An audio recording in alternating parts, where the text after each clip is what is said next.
Welcome to 3 a.m. Static.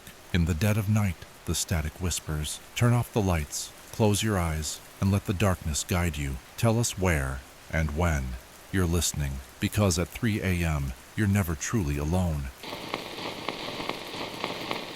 Story 1. The Haunted Trail.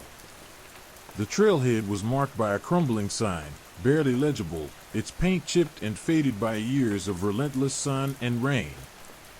Scrawled beneath the official name, Eagle Peak Trail, was a crudely painted warning: turn back. Many have not. They'd laughed at it, of course.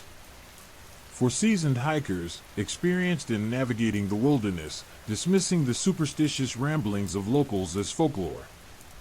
Mark, the de facto leader, had scoffed at the notion of anything supernatural, attributing the tales to hyperbole and sensationalism.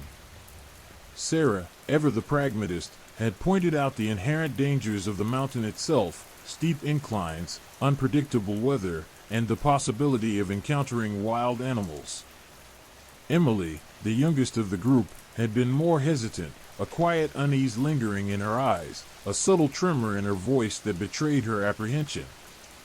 Liam, ever the optimist, had simply shrugged, eager to escape the mundane reality of everyday life and immerse himself in the beauty and challenge of the wilderness.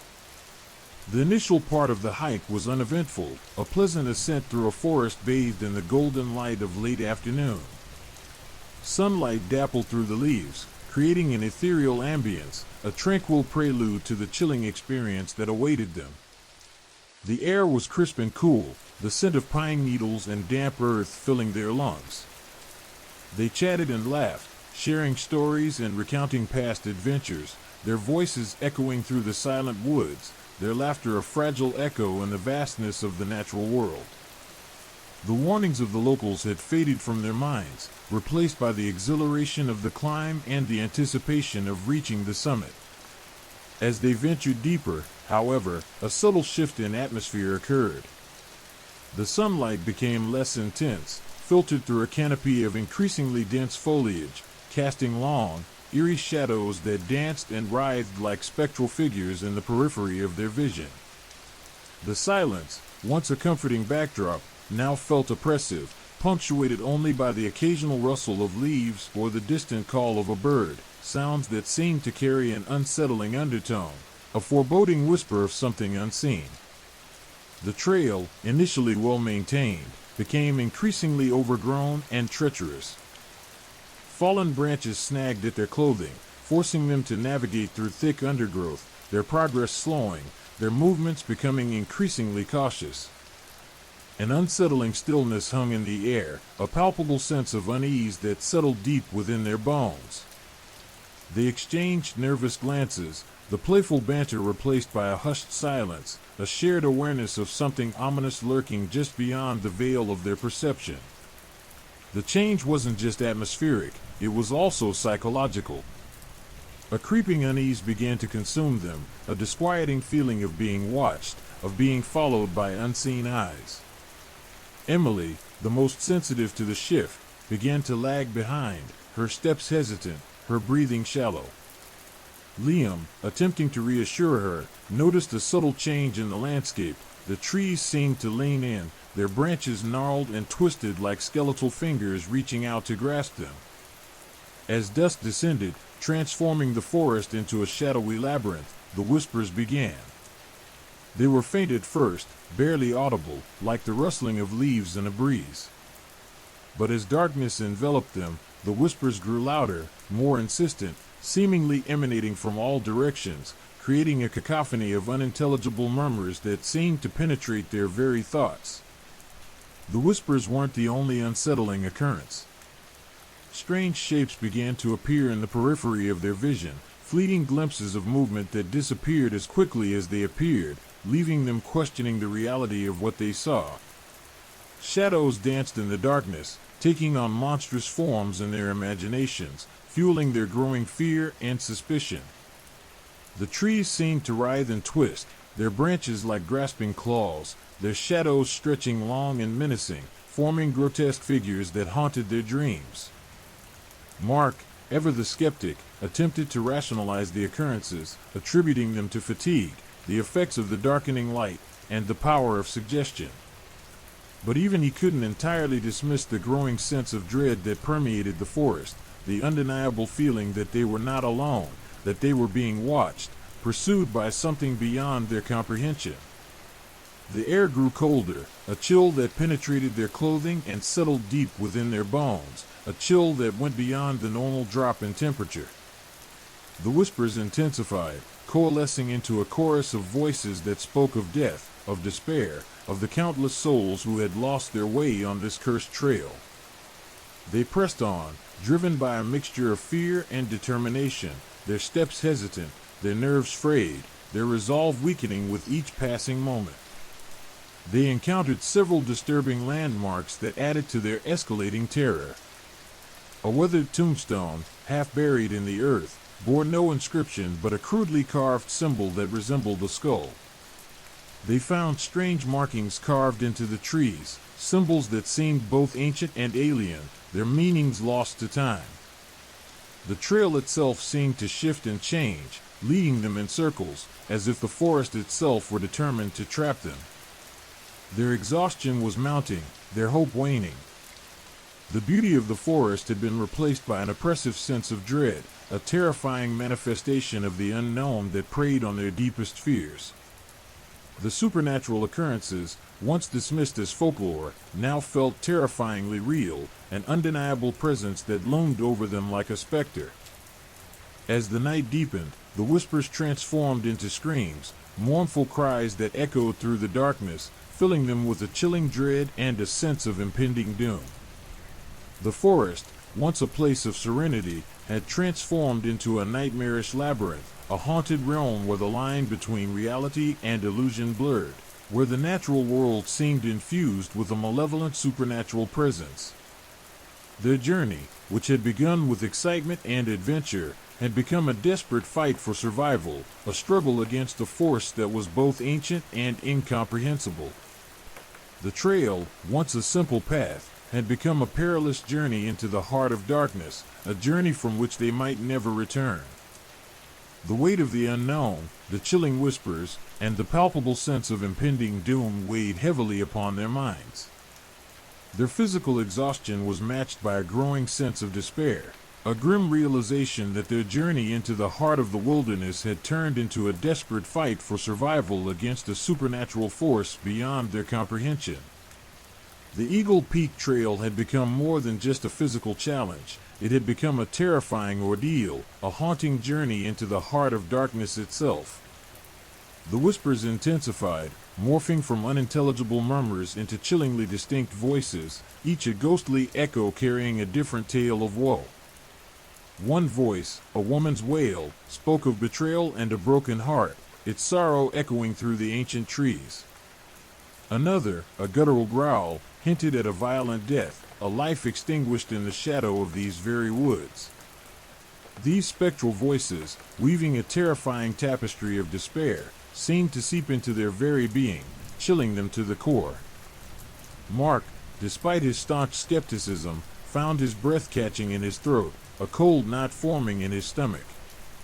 Even his rational mind struggled to dismiss the sheer volume and chilling clarity of these spectral voices. Then came the visions. Flickering at the edge of their sight, fleeting apparitions danced in the darkness. Emily, her face pale and drawn, gasped, pointing a trembling finger at a shape that materialized from the shadows, a hunched figure, cloaked in darkness, its eyes burning with an eerie, spectral light. It was gone as quickly as it appeared, leaving behind only a lingering sense of dread and the cold certainty that they were not alone. Liam, ever the optimist, tried to chalk it up to exhaustion and trickery of the light, but a tremor in his voice betrayed his unease. Sarah, her pragmatic nature faltering, clutched her hiking stick tighter, her gaze darting nervously into the gloom. The inexplicable sounds added to the mounting terror. A low, guttural moan seemed to rise from the earth itself, vibrating through the ground and up into their very bones. It was joined by the snapping of twigs and the rustling of leaves, sounds amplified and distorted, seeming to emanate from every direction at once, creating a cacophony that played upon their frayed nerves. The sounds were not merely natural occurrences, they carried an unsettling intentionality, a sense of malicious purpose, as if something was toying with them, leading them on a terrifying dance of fear. As they stumbled onward, the trail seemed to conspire against them, twisting and turning in unpredictable ways.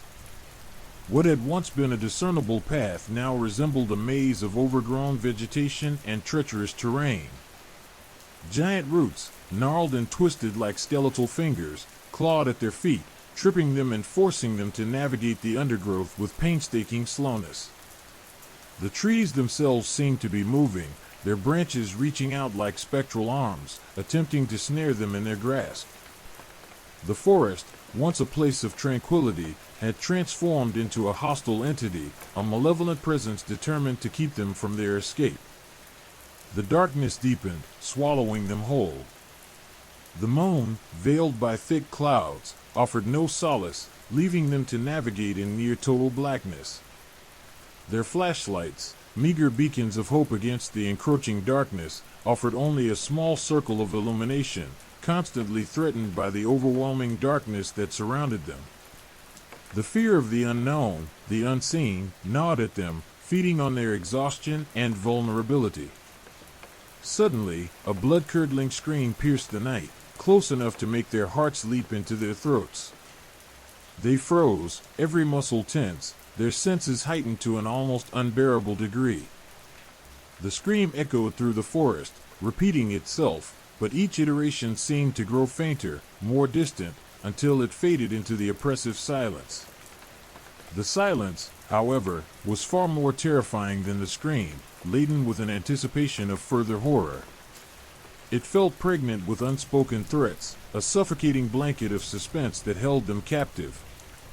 They pressed on, their steps slow and deliberate, their every sense strained in anticipation of the next terrifying event.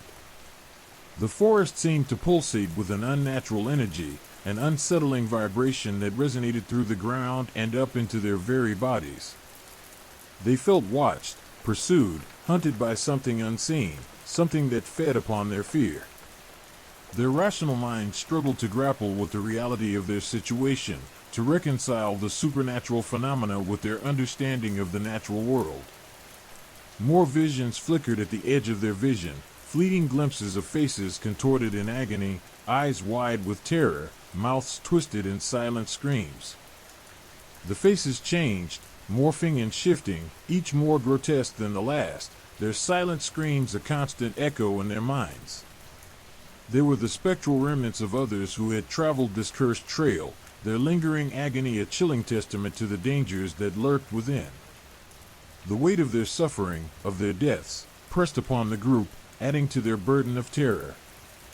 The sounds, too, intensified, becoming more precise, more menacing. Footsteps, light and ethereal, moved through the undergrowth, surrounding them, always just beyond the reach of their flashlights. Whispers, chillingly close, whispered secrets into their ears, weaving tales of despair and death. The air grew heavy, saturated with an overwhelming sense of dread. The line between reality and hallucination blurred, leaving them questioning the authenticity of everything they saw and heard. They stumbled upon a clearing, a small, circular space surrounded by ancient trees. In the center, a small fire pit lay dormant, its ashes cold and gray. But the ground surrounding it was disturbed, as if something large and heavy had recently been dragged across it. A chill deeper than the night itself settled over them. The disturbed earth bore the imprint of something dragging across the ground, massive and heavy, an implication of a struggle, a terrifying encounter that suggested the path was not only haunted but also actively predatory. A feeling of inescapable dread, a profound sense of their own mortality, crept upon them. The beauty of nature, once their inspiration, had been replaced by a relentless terror, a profound and palpable fear that overwhelmed every other sensation. The once familiar sounds of the wilderness, the rustling of leaves, the distant howl of an animal, became twisted and distorted, now imbued with menacing intent. Even the quietest of sounds echoed with a frightful resonance. Mark, despite his unwavering skepticism, found himself praying, a whispered plea for salvation lost in the oppressive silence of the haunted woods. Sarah, ever the pragmatist, held onto her faith in science, but her eyes held a flicker of fear that betrayed her rational facade. Liam's optimism had been shattered, replaced by a chilling apprehension of what awaited them. Emily, her youthful hope eroded, walked through the darkness, her silence a chilling reflection of the terror that held them captive. As the night wore on, the supernatural occurrences grew more intense, their impact more profound. The whispers became screams, the visions more vivid, the sounds more alarming. The forest itself seemed to be alive, a malevolent entity determined to consume them, to break them down, to claim them as its own. They pressed on, driven by a mixture of fear and a fading flicker of hope, their journey a harrowing descent into the heart of darkness. The trail, once a symbol of adventure, had transformed into a symbol of dread, a pathway to oblivion. The Eagle Peak Trail, once a route of scenic beauty, had become a terrifying gauntlet, a gauntlet of supernatural encounters, a trail of terror and despair. The haunted forest, their erstwhile respite, had now become their jailer, a monstrous, supernatural entity, intent on driving them to their breaking point and beyond. The fight for survival continued, each step forward bringing them closer to an unknown end. Their journey was far from over, the darkness continuing to encompass them and their hope dwindling with each passing moment. The horrors of the haunted trail lay before them, as real and threatening as any physical peril they may face. They stumbled upon a moss-covered rock, its surface worn smooth by time and the relentless passage of rain. Etched into its face, barely visible beneath the green patina, were crude carvings, symbols that seemed both ancient and strangely familiar, resonating with a primal fear that transcended understanding. They were not the simple markings of a passing traveler. These were deliberate, carefully crafted etchings, hinting at a darker purpose, a sinister history. Liam, ever the pragmatist, attempted to dismiss them as the work of bored hikers, a childish act of vandalism. But Sarah, whose sharp eyes had spotted the subtle details, disagreed. These were not the careless scrawls of bored teenagers. They held a deliberate artistry, a precision that suggested a deeper meaning, a hidden narrative woven into the stone. As they examined the carvings more closely, they noticed that some of the symbols repeated themselves, forming a recurring pattern. One symbol, in particular, caught their attention, a stylized representation of a bird with outstretched wings, its talons extended as if in attack. It was repeated several times throughout the carvings, always positioned near other symbols that seemed to depict scenes of struggle and suffering. Further investigation revealed more disturbing clues. Hidden beneath a layer of decaying leaves, they found a small, tarnished metal locket. Inside, a faded photograph revealed the image of a young woman, her face pale and strained, her eyes filled with an unbearable terror. The photo was old, severely damaged by time and the elements, but the raw emotion captured within still held the power to chill them to the bone. Beside the locket, they discovered a fragment of a diary, its pages brittle and crumbling, the ink faded but still legible. The diary belonged to the woman in the photograph, her name, Alara, scrawled across the first page in a delicate script. Her entries detailed a descent into madness, a growing sense of unease that blossomed into a full-fledged terror as she spent more time on the trail. Her words spoke of unsettling sounds, strange apparitions, and a pervasive sense of being watched, a feeling of inescapable dread that seemed to consume her. Elara's account described unsettling occurrences. The sounds she heard mirrored the nightmarish symphony plaguing Mark, Sarah, Liam, and Emily, the same unnatural whispers, the same guttural moans emanating from the earth, the same unsettling snap of twigs and rustle of leaves that intensified her fear and isolation. She described phantom footsteps, always just beyond her reach, whispers of dark promises and threats from the shadows. Her descriptions were eerily similar to the group's present experience. She even detailed visions, fleeting glimpses of distorted faces, eyes wide with terror, and mouths twisted in silent screams. The faces were never distinct, always shifting and morphing, but the terror they evoked was palpable, even through the decaying pages of her diary. The diary detailed her growing paranoia, her struggle to maintain her sanity. She wrote of a creeping darkness that invaded the forest, transforming the once peaceful woods into a place of fear and dread. She described the trees as moving and twisting, their branches reaching out like skeletal arms, threatening to ensnare her in their grasp. She wrote of the trail itself becoming a malevolent entity, twisting and turning in unpredictable ways, deliberately leading her astray. As her entries continued, her fear intensified, culminating in a final, frantic entry. It described a terrifying encounter with an unseen entity, a struggle for survival, a desperate fight for her life. The last words were barely legible, scrawled in a shaky, trembling hand. It's everywhere. It can't escape. The locket and diary, along with the ancient carvings on the rock, painted a chilling picture. They were not the first to experience the horrors of the Eagle Peak Trail. Elara's tale served as a gruesome prelude to their own ordeal. The trail, it seemed, held a dark history, a legacy of terror passed down through the years, a haunting reminder that they were not alone in their struggle. The cumulative weight of past tragedies pressed down upon them, adding a layer of supernatural dread to their immediate plight. Further down the trail, they came across a dilapidated, half-collapsed cabin, its timbers rotting, the roof partially caved in. A lingering sense of decay hung in the air, a smell of damp earth and forgotten things. Cautiously, they approached, their hearts pounding in their chests, their nerves frayed to the breaking point. Inside, they found more evidence of past encounters. Scattered throughout the cabin were remnants of lives lived and extinguished, tattered clothing, decaying food, and empty cans, all bearing testament to those who had sought refuge within these decaying walls only to meet an unknown and terrifying fate. Amidst the debris, they found another diary, this one belonging to a man named Silas.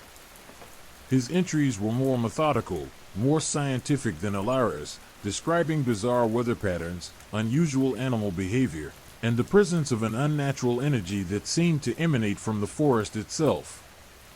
He too documented frightening apparitions and sounds, noting the specific times and locations of his encounters, attempting to establish a pattern in the supernatural phenomena. He spoke of feeling watched, followed, his every move monitored by something unseen, something that preyed upon his fear. Silas's diary detailed a meticulous study of the trail's haunted history. He cited local folklore, stories passed down through generations, speaking of vengeful spirits, ancient curses, and entities residing within the forest itself. He cataloged past disappearances and deaths, correlating them with specific locations along the trail, effectively mapping out areas of heightened paranormal activity. His scientific approach, however, was eventually replaced by entries that indicated an unraveling of his sanity. Frantic notes spoke of impending doom, of a malevolent presence he couldn't combat, and a growing sense of despair that ultimately ended abruptly, with the final entry unfinished and smeared with what seemed to be blood. Scattered among the debris were crude sketches, depicting bizarre creatures, shadowy figures, and landscapes that seemed both familiar and surreal. The sketches were unsettling, grotesque, and filled with a darkness that reflected the mounting terror within the diary entries. The details were terrifyingly precise, suggesting a first-hand observation of the entities inhabiting the haunted woods. As they examined Silas's belongings, they discovered a collection of photographs. These revealed a series of disturbing images, blurry photographs of shadowy figures lurking in the darkness, distorted images of faces contorted in agony, and glimpses of strange, almost otherworldly phenomena, objects and creatures that defy simple explanation. The pictures were unsettling, deeply disturbing, offering visual evidence of the horrors that lurked within the woods. The evidence found within the cabin added a terrifying weight to their situation. It was clear that they weren't the first to face the horrors of the Eagle Peak Trail. The previous encounters, documented with chilling detail in diaries and captured in photographs, heightened the sense of danger. It amplified the feeling of inescapable dread. The past tragedies resonated with their current plight, creating a chilling sense of continuity, a feeling that the forest, with its sinister entities, had been patiently awaiting their arrival. Their fears weren't born solely of the current events, but were amplified by the weight of those who had walked the same path before them and paid the ultimate price. The spectral echoes of Alara and Silas, and countless others, now joined the nightmarish symphony surrounding them, fueling the unrelenting terror and emphasizing the growing certainty that escape might be impossible. The haunted trail was not simply a route to be traversed, it was a malevolent entity, trapping them in a gruesome historical narrative, where their own story was merely the latest chapter in a long saga of fear and death. The air grew colder, the temperature dropping several degrees in the space of a few minutes. A wind, sharp and insistent, whipped through the trees, carrying with it the scent of damp earth and something else, something acrid, metallic, like the smell of old blood. The shadows deepened, stretching long fingers across the forest floor, twisting familiar shapes into grotesque parodies. The once familiar sounds of the forest, the rustling leaves, the chirping crickets, were replaced by an unnerving silence, broken only by the frantic beating of their own hearts. Liam, ever the skeptic, tried to rationalize the sudden shift in atmosphere. A change in weather patterns, he suggested, a normal occurrence in the mountains. But even he couldn't entirely dismiss the growing unease that settled over the group, a palpable sense of dread that tightened its grip with every passing moment. Sarah, however, felt a prickling sensation on her skin, a feeling of being watched, of eyes boring into them from the darkness. Emily, usually the most resilient, trembled, her face pale and drawn, her eyes wide with a terror that mirrored the fear etched on Alara's face in the faded photograph. Mark, his normally jovial spirit subdued, felt a primal instinct to flee, to escape the oppressive weight of the forest's malevolence. As they moved deeper into the woods, the trail seemed to twist and turn deliberately, as if guiding them towards some unseen destination. The trees, gnarled and twisted, seemed to writhe and contort before their eyes, their branches reaching out like skeletal arms, attempting to ensnare them. The shadows danced and shifted, playing tricks on their eyes, creating illusions that played on their deepest fears. They felt a chilling presence, a malevolent entity lurking just beyond the periphery of their vision, its gaze cold and unwavering. Then they heard it. A sound that transcended the realm of nature, a sound that resonated deep within their souls, chilling them to the bone. It was a guttural moan, a low, mournful sound that seemed to emanate from the earth itself, a sound that spoke of ancient sorrow and unimaginable pain.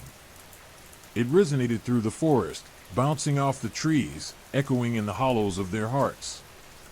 It wasn't the sound of an animal, it was something else. The sound intensified, growing louder, closer.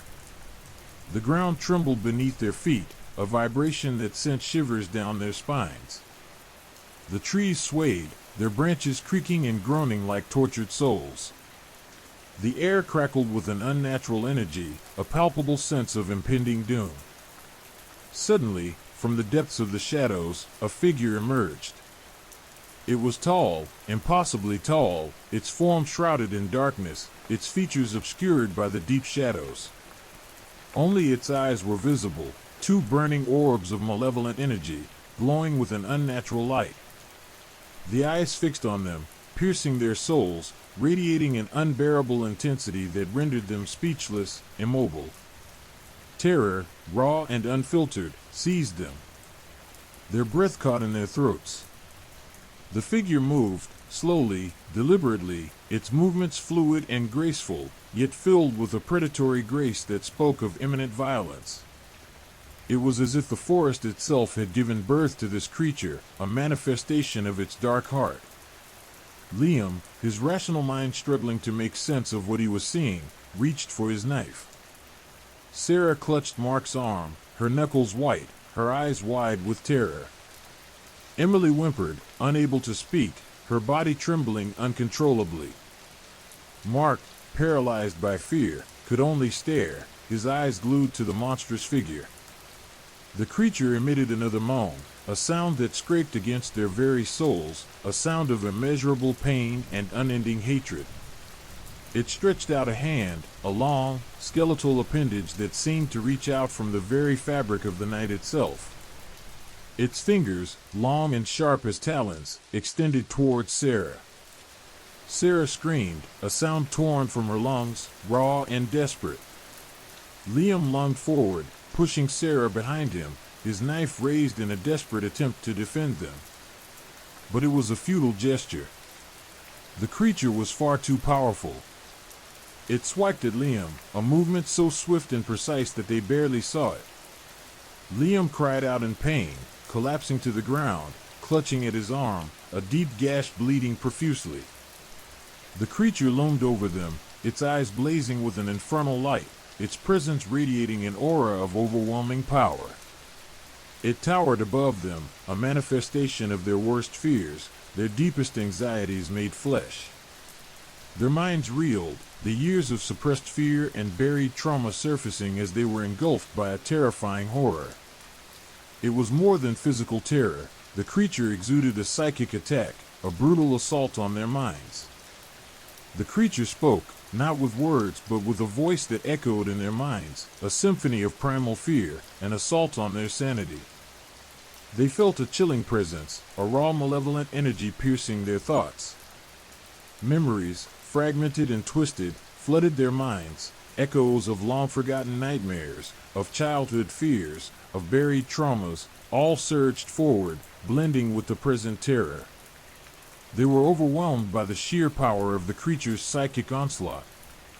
The entity's power pressed down on them, squeezing their minds, pushing them towards the brink of madness.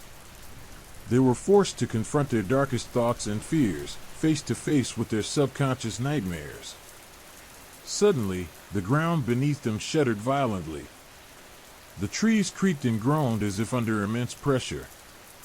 The earth itself seemed to writhe and convulse, as if struggling against some unseen force. The creature recoiled, its form flickering and wavering.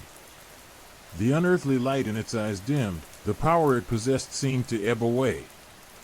The entity's aura of malice lessened, the psychic attack ceased. The creature turned, its movements fluid yet pained, and retreated back into the darkness, disappearing as quickly as it had appeared. The chilling presence receded, leaving behind a void of unnerving silence.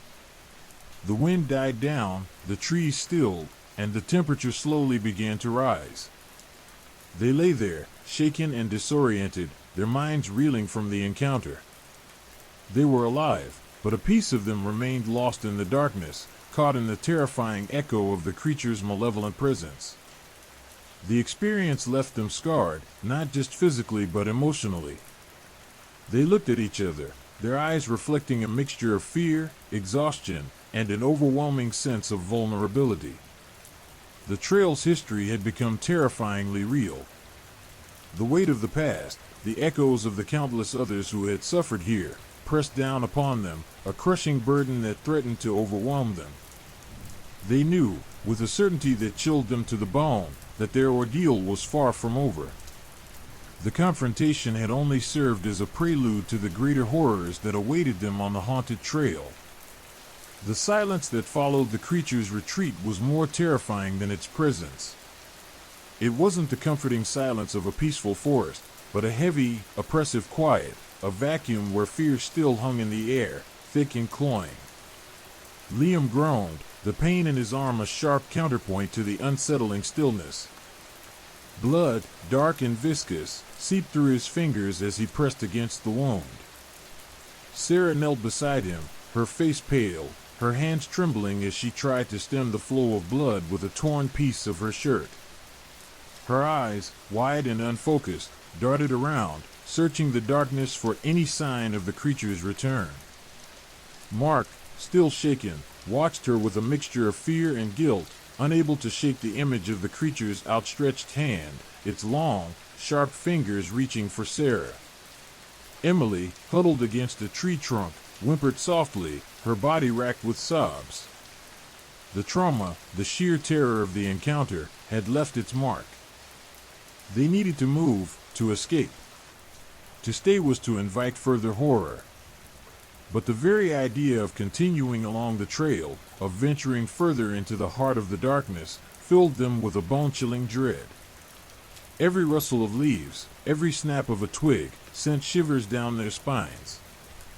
The forest, once a place of relative peace and tranquility, had become a menacing labyrinth, a place of unspeakable horrors. With Liam's help, Sarah managed to staunch the bleeding, wrapping the makeshift bandage tightly around his arm.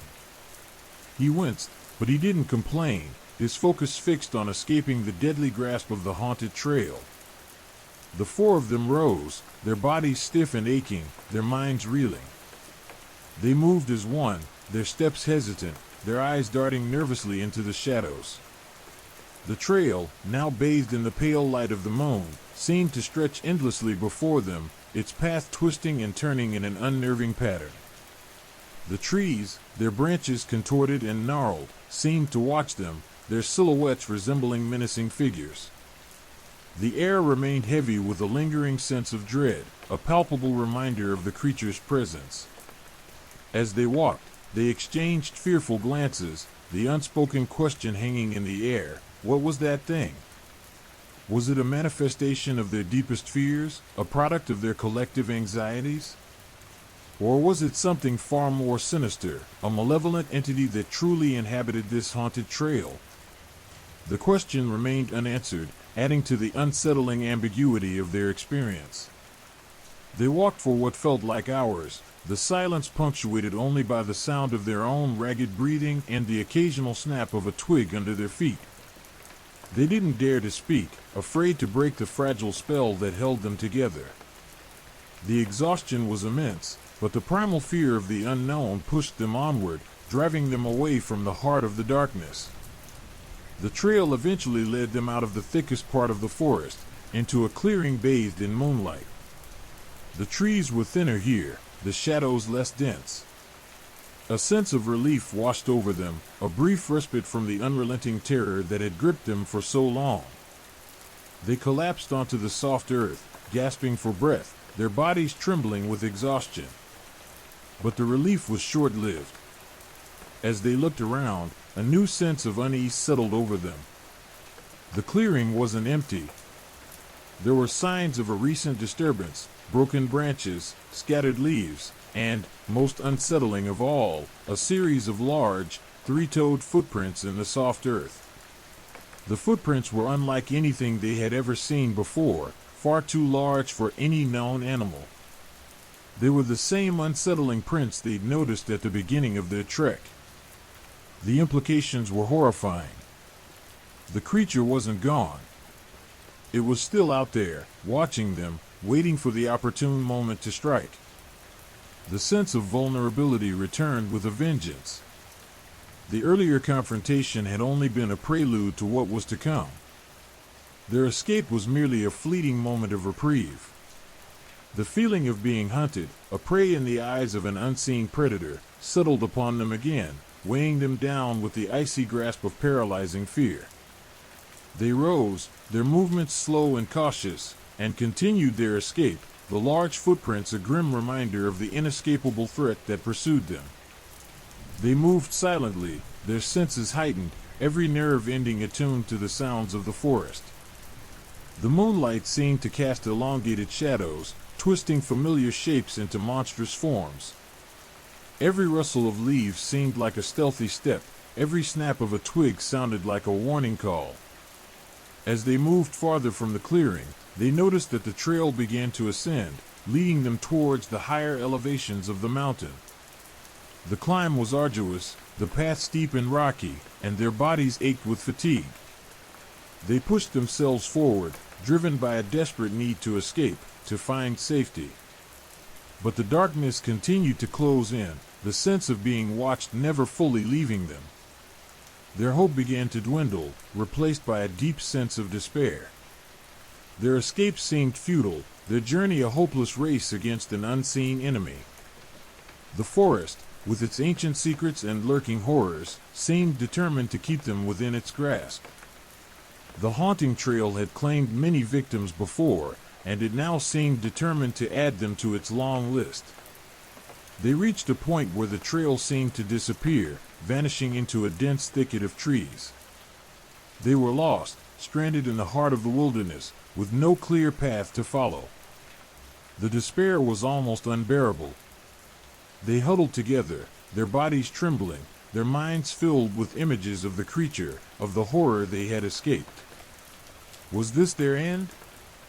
Had they run only to be trapped once more? Suddenly, a faint sound reached their ears, the distant rumble of a waterfall. A flicker of hope ignited within them. Perhaps, they thought, the waterfall could lead them to civilization.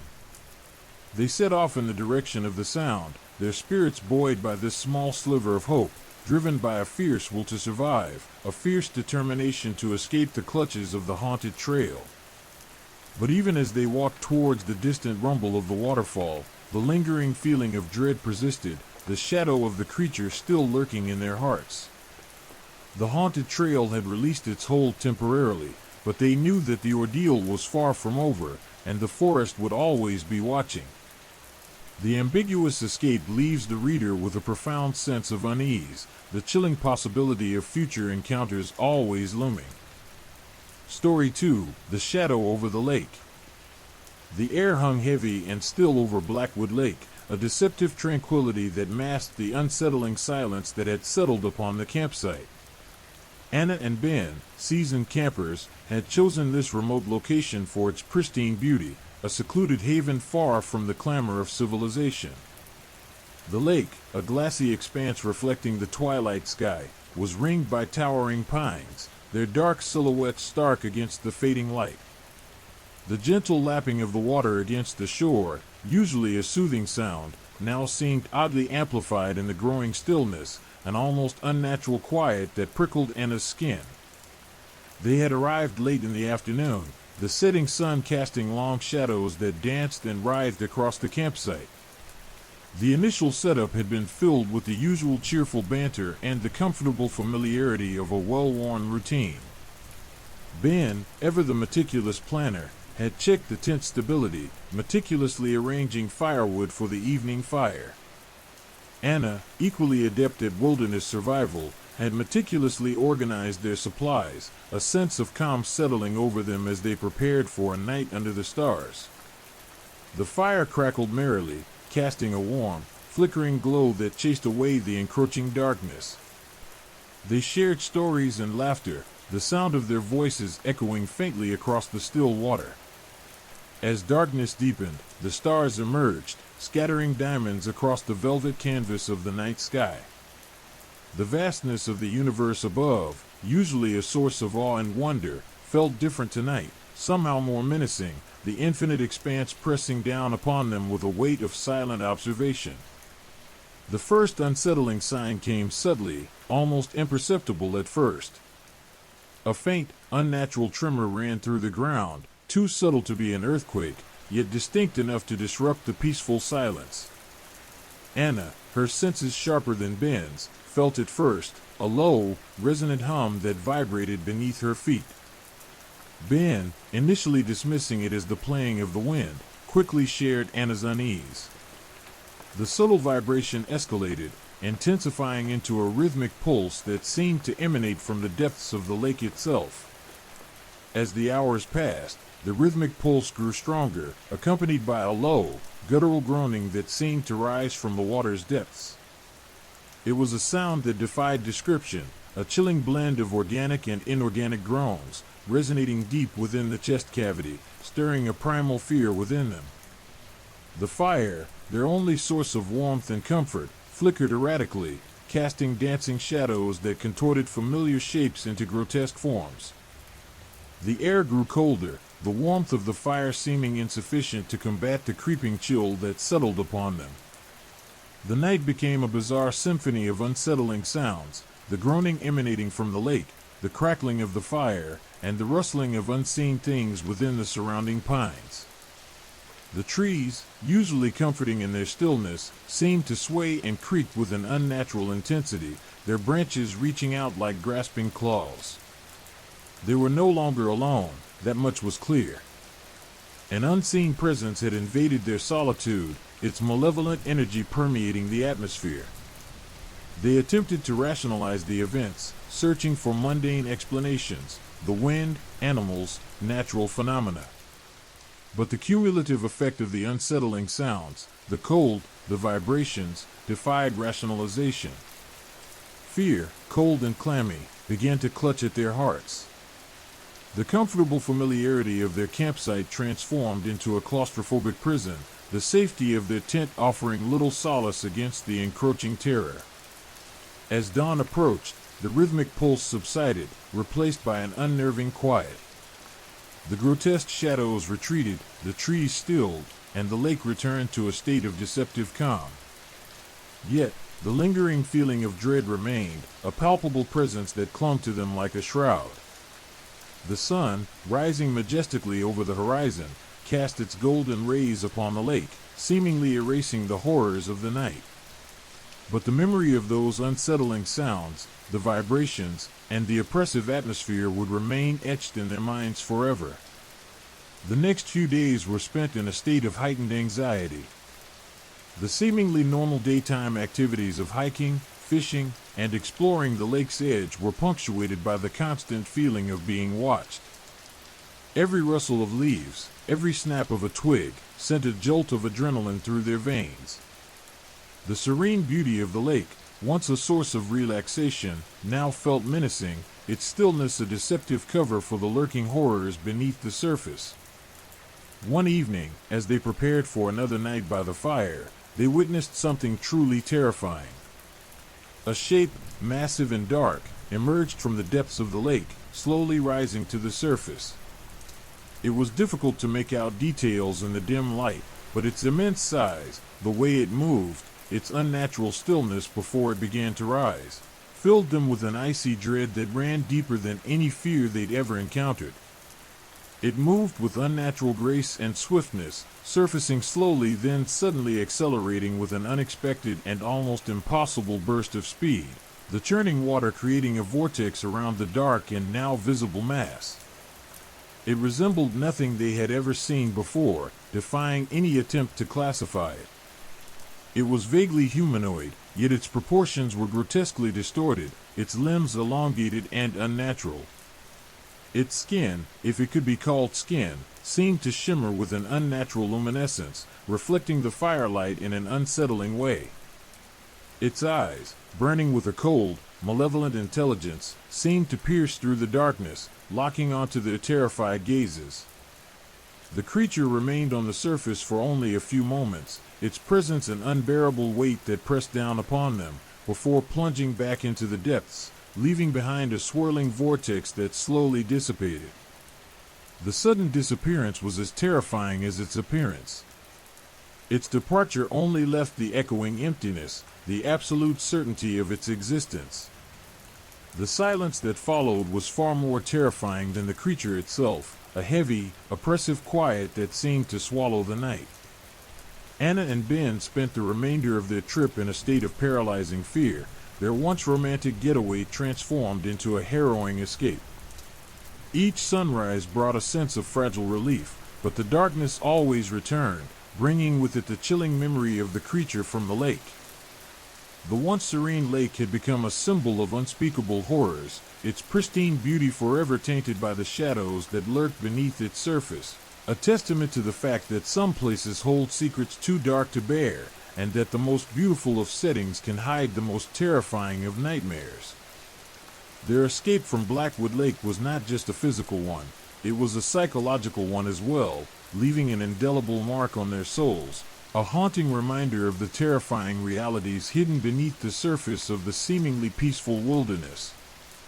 The peace was shattered, replaced by an ever-present dread, a fear that would forever haunt their memories of that secluded haven. The lake, once a symbol of tranquility, now represented a chilling reminder of the unseen horrors that lie dormant in nature's hidden corners, a lurking shadow that could emerge at any moment to prey on those who dare to venture into its depths. The following days unfolded under a pall of growing unease.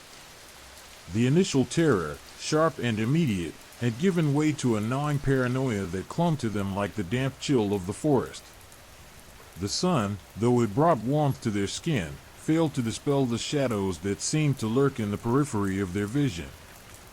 Every rustle of leaves, every snap of a twig, sent a fresh jolt of fear through their bodies, transforming the sounds of the forest into a constant, unsettling symphony of potential threats.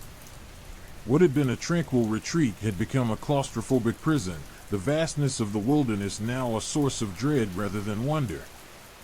The lake, once a source of serenity, now seemed to hold its breath, its glassy surface concealing unseen horrors. The beauty of the setting, once so captivating, now felt menacing, its idyllic facade masking a sinister reality. Even the scent of pine needles, once comforting and familiar, now held a subtle undercurrent of something unsettling, something akin to the metallic tang of blood. One afternoon, while fishing on the far side of the lake, Anna noticed something odd. A series of perfectly spaced stones formed a rough circle at the water's edge, almost hidden amongst the undergrowth.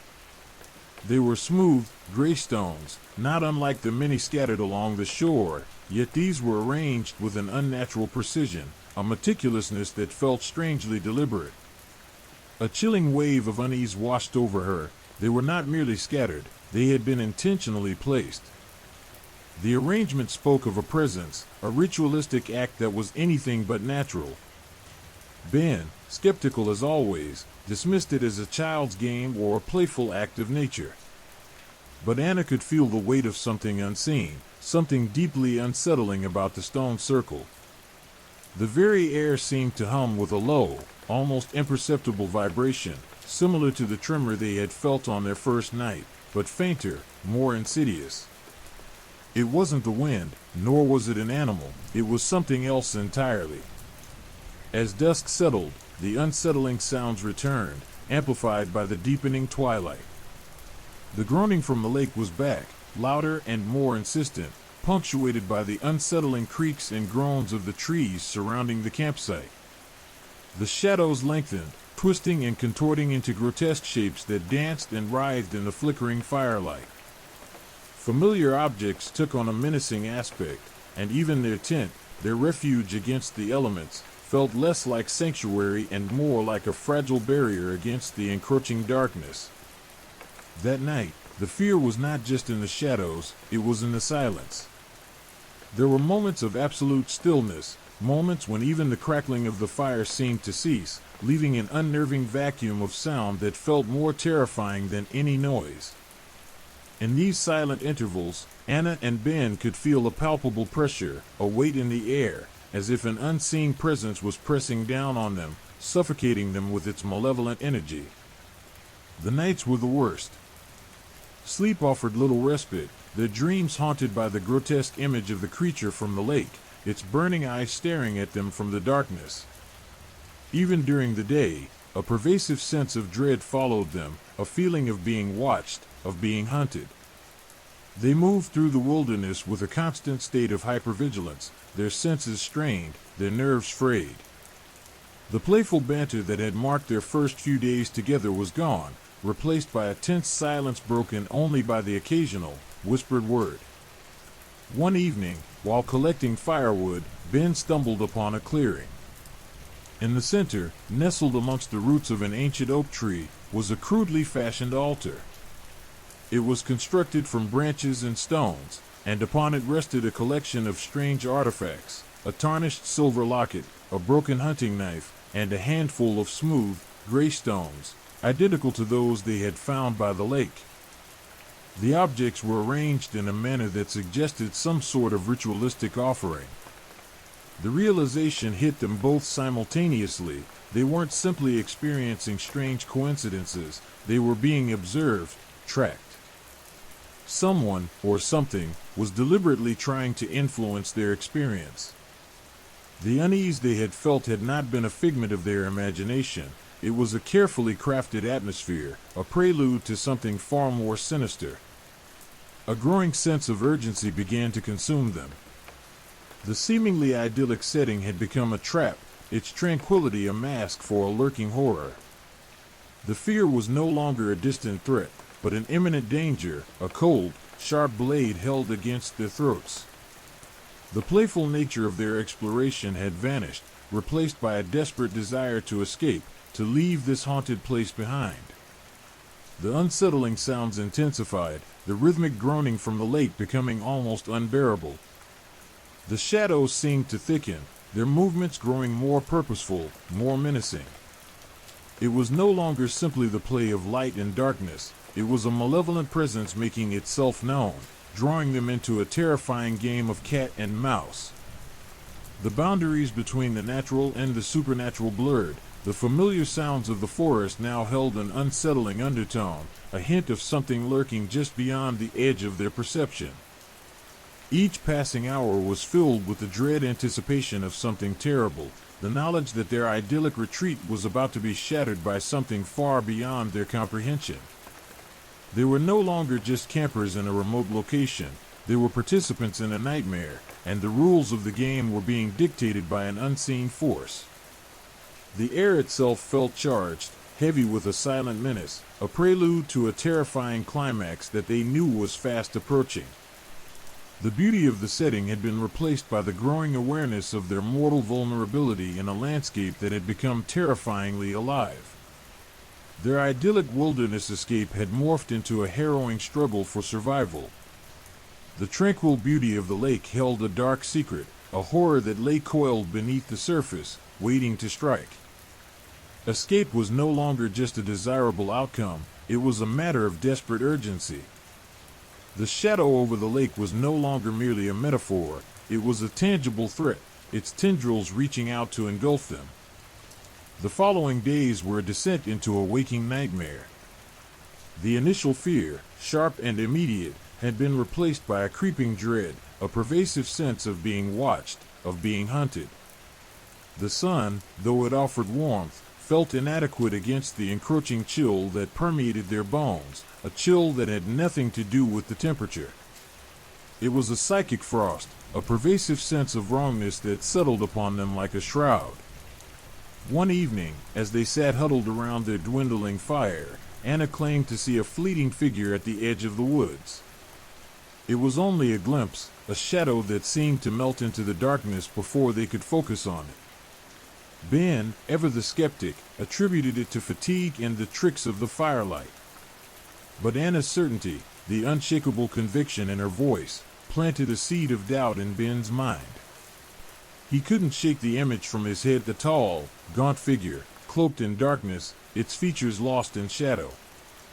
That night, the whispers began. Faint at first, almost imperceptible, they sounded like the rustling of leaves, yet they carried a distinct quality, a malevolent undertone that sent shivers down their spines. They were not the sounds of nature, they were deliberate, directed, as if someone, or something, was trying to communicate with them. The whispers seemed to weave themselves into the creaking branches and the groaning lake, twisting familiar sounds into a disturbing symphony of dread. The whispers were not always intelligible. Sometimes they were just sibilant hisses, a chorus of unsettling sounds that echoed the growing unease in their hearts. Other times, words seemed to form, fleeting fragments of sentences that were both unnerving and incomprehensible. Phrases like "leave now" or "they are watching" would momentarily crystallize from the oral chaos before dissolving back into the cacophony. The whispers began to morph, intertwining with their thoughts, their fears, their deepest insecurities. Anna began to hear her own name, whispered on the wind, a chilling reminder of her isolation. Ben, ever the pragmatist, struggled to maintain his skepticism, but the unrelenting whispers began to erode his resolve. The line between reality and hallucination began to blur. They started to see things. fleeting apparitions at the periphery of their vision, glimpses of faces in the shadows, fleeting shapes that moved too quickly to be identified. The trees seemed to writhe and twist, their branches reaching out like skeletal fingers. The lake, its surface usually still, appeared to ripple and churn without apparent cause, its depths seeming to stir with unseen forces. Sleep became a torture.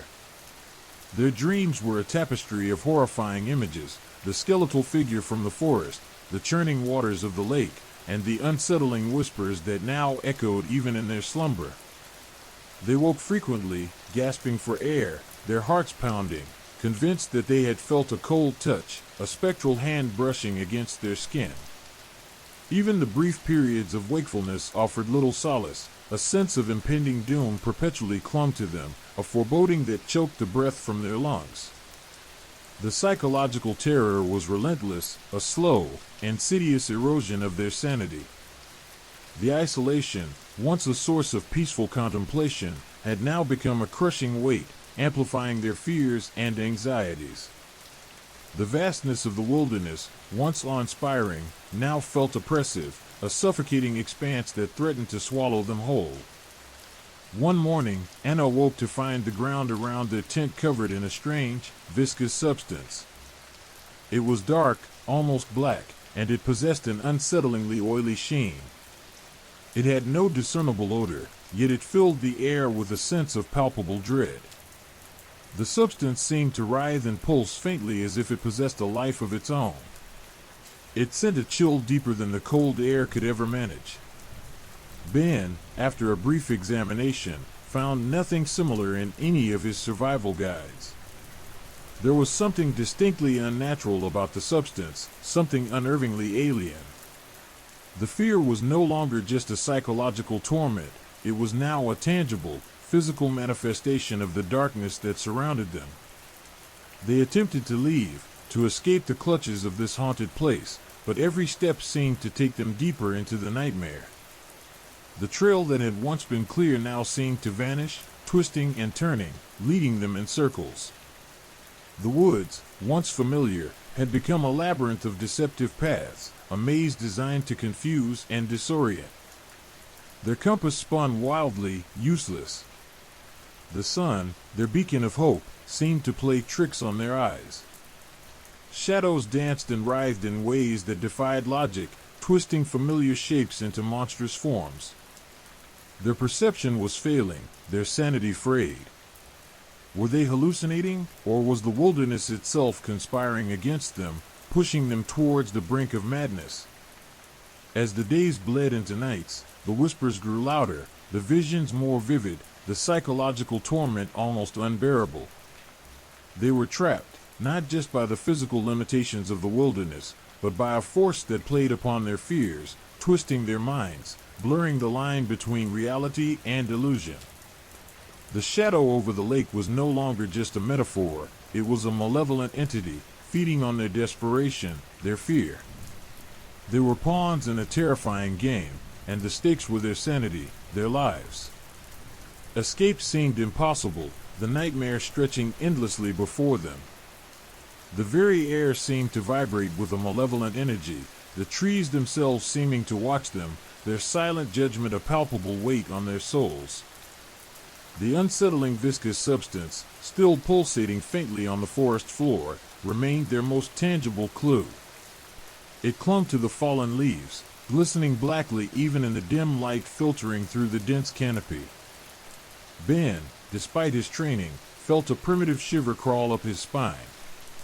This wasn't anything he'd encountered before, not in any textbook, survival manual, or wilderness lore. It was alien, utterly alien, and the feeling of dread it exuded was almost suffocating. They tried to leave, to retrace their steps, but the forest seemed to mock their efforts. The trail, once a clear path, had vanished, swallowed by the encroaching darkness and the deceptive undergrowth. Trees twisted and gnarled, their branches reaching out like skeletal fingers, obscuring any semblance of a way forward. Their compass spun wildly, its needle a frantic dervish pointing in every direction but the right one.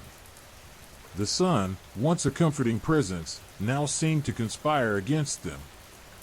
Shadows stretched and contorted, transforming familiar objects into grotesque parodies. A fallen log became a monstrous serpent. A clump of bushes resembled a hunched figure watching their every move. Their perception was failing, their minds playing tricks on them, blurring the line between the real and the imagined. As dusk settled, the whispers intensified. They no longer merely surrounded them, they seemed to penetrate their very being, a chorus of malevolent voices whispering their deepest fears, their darkest secrets. They could almost feel the words brushing against their skin, a chilling touch that raised goosebumps and sent shivers down their spines. Then, from the edge of the woods, a pair of eyes appeared. 2 points of incandescent light, burning with an unnatural intensity, fixed upon them. They were impossibly bright, piercing the encroaching darkness like 2 burning coals. For a moment, frozen in terror, they simply stared. The eyes held an intelligence, a malevolence, that chilled them to the core.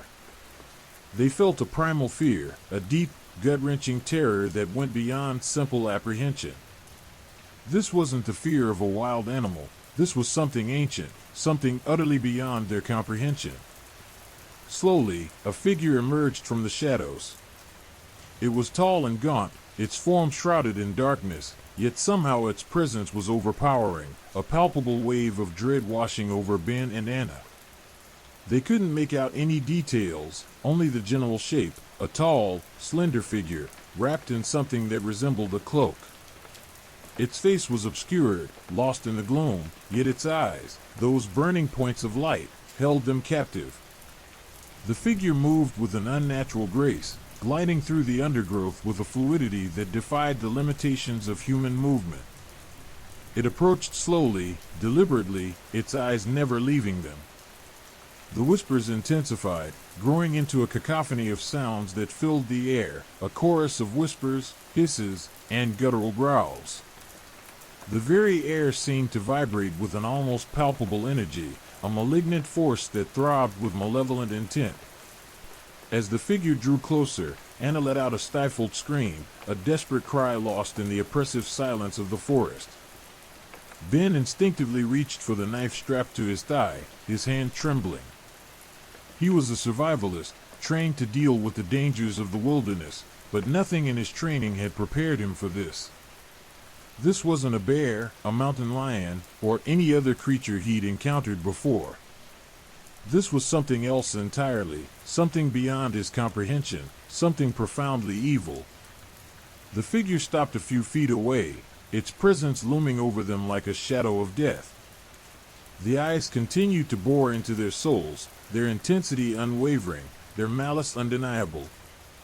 The silence stretched, heavy and oppressive, punctuated only by the rustling of leaves and the relentless whispers that seemed to claw at their minds. Time seemed to warp, to stretch and twist, creating a vortex of fear that sucked the air from their lungs. Then, slowly, the figure raised its hand.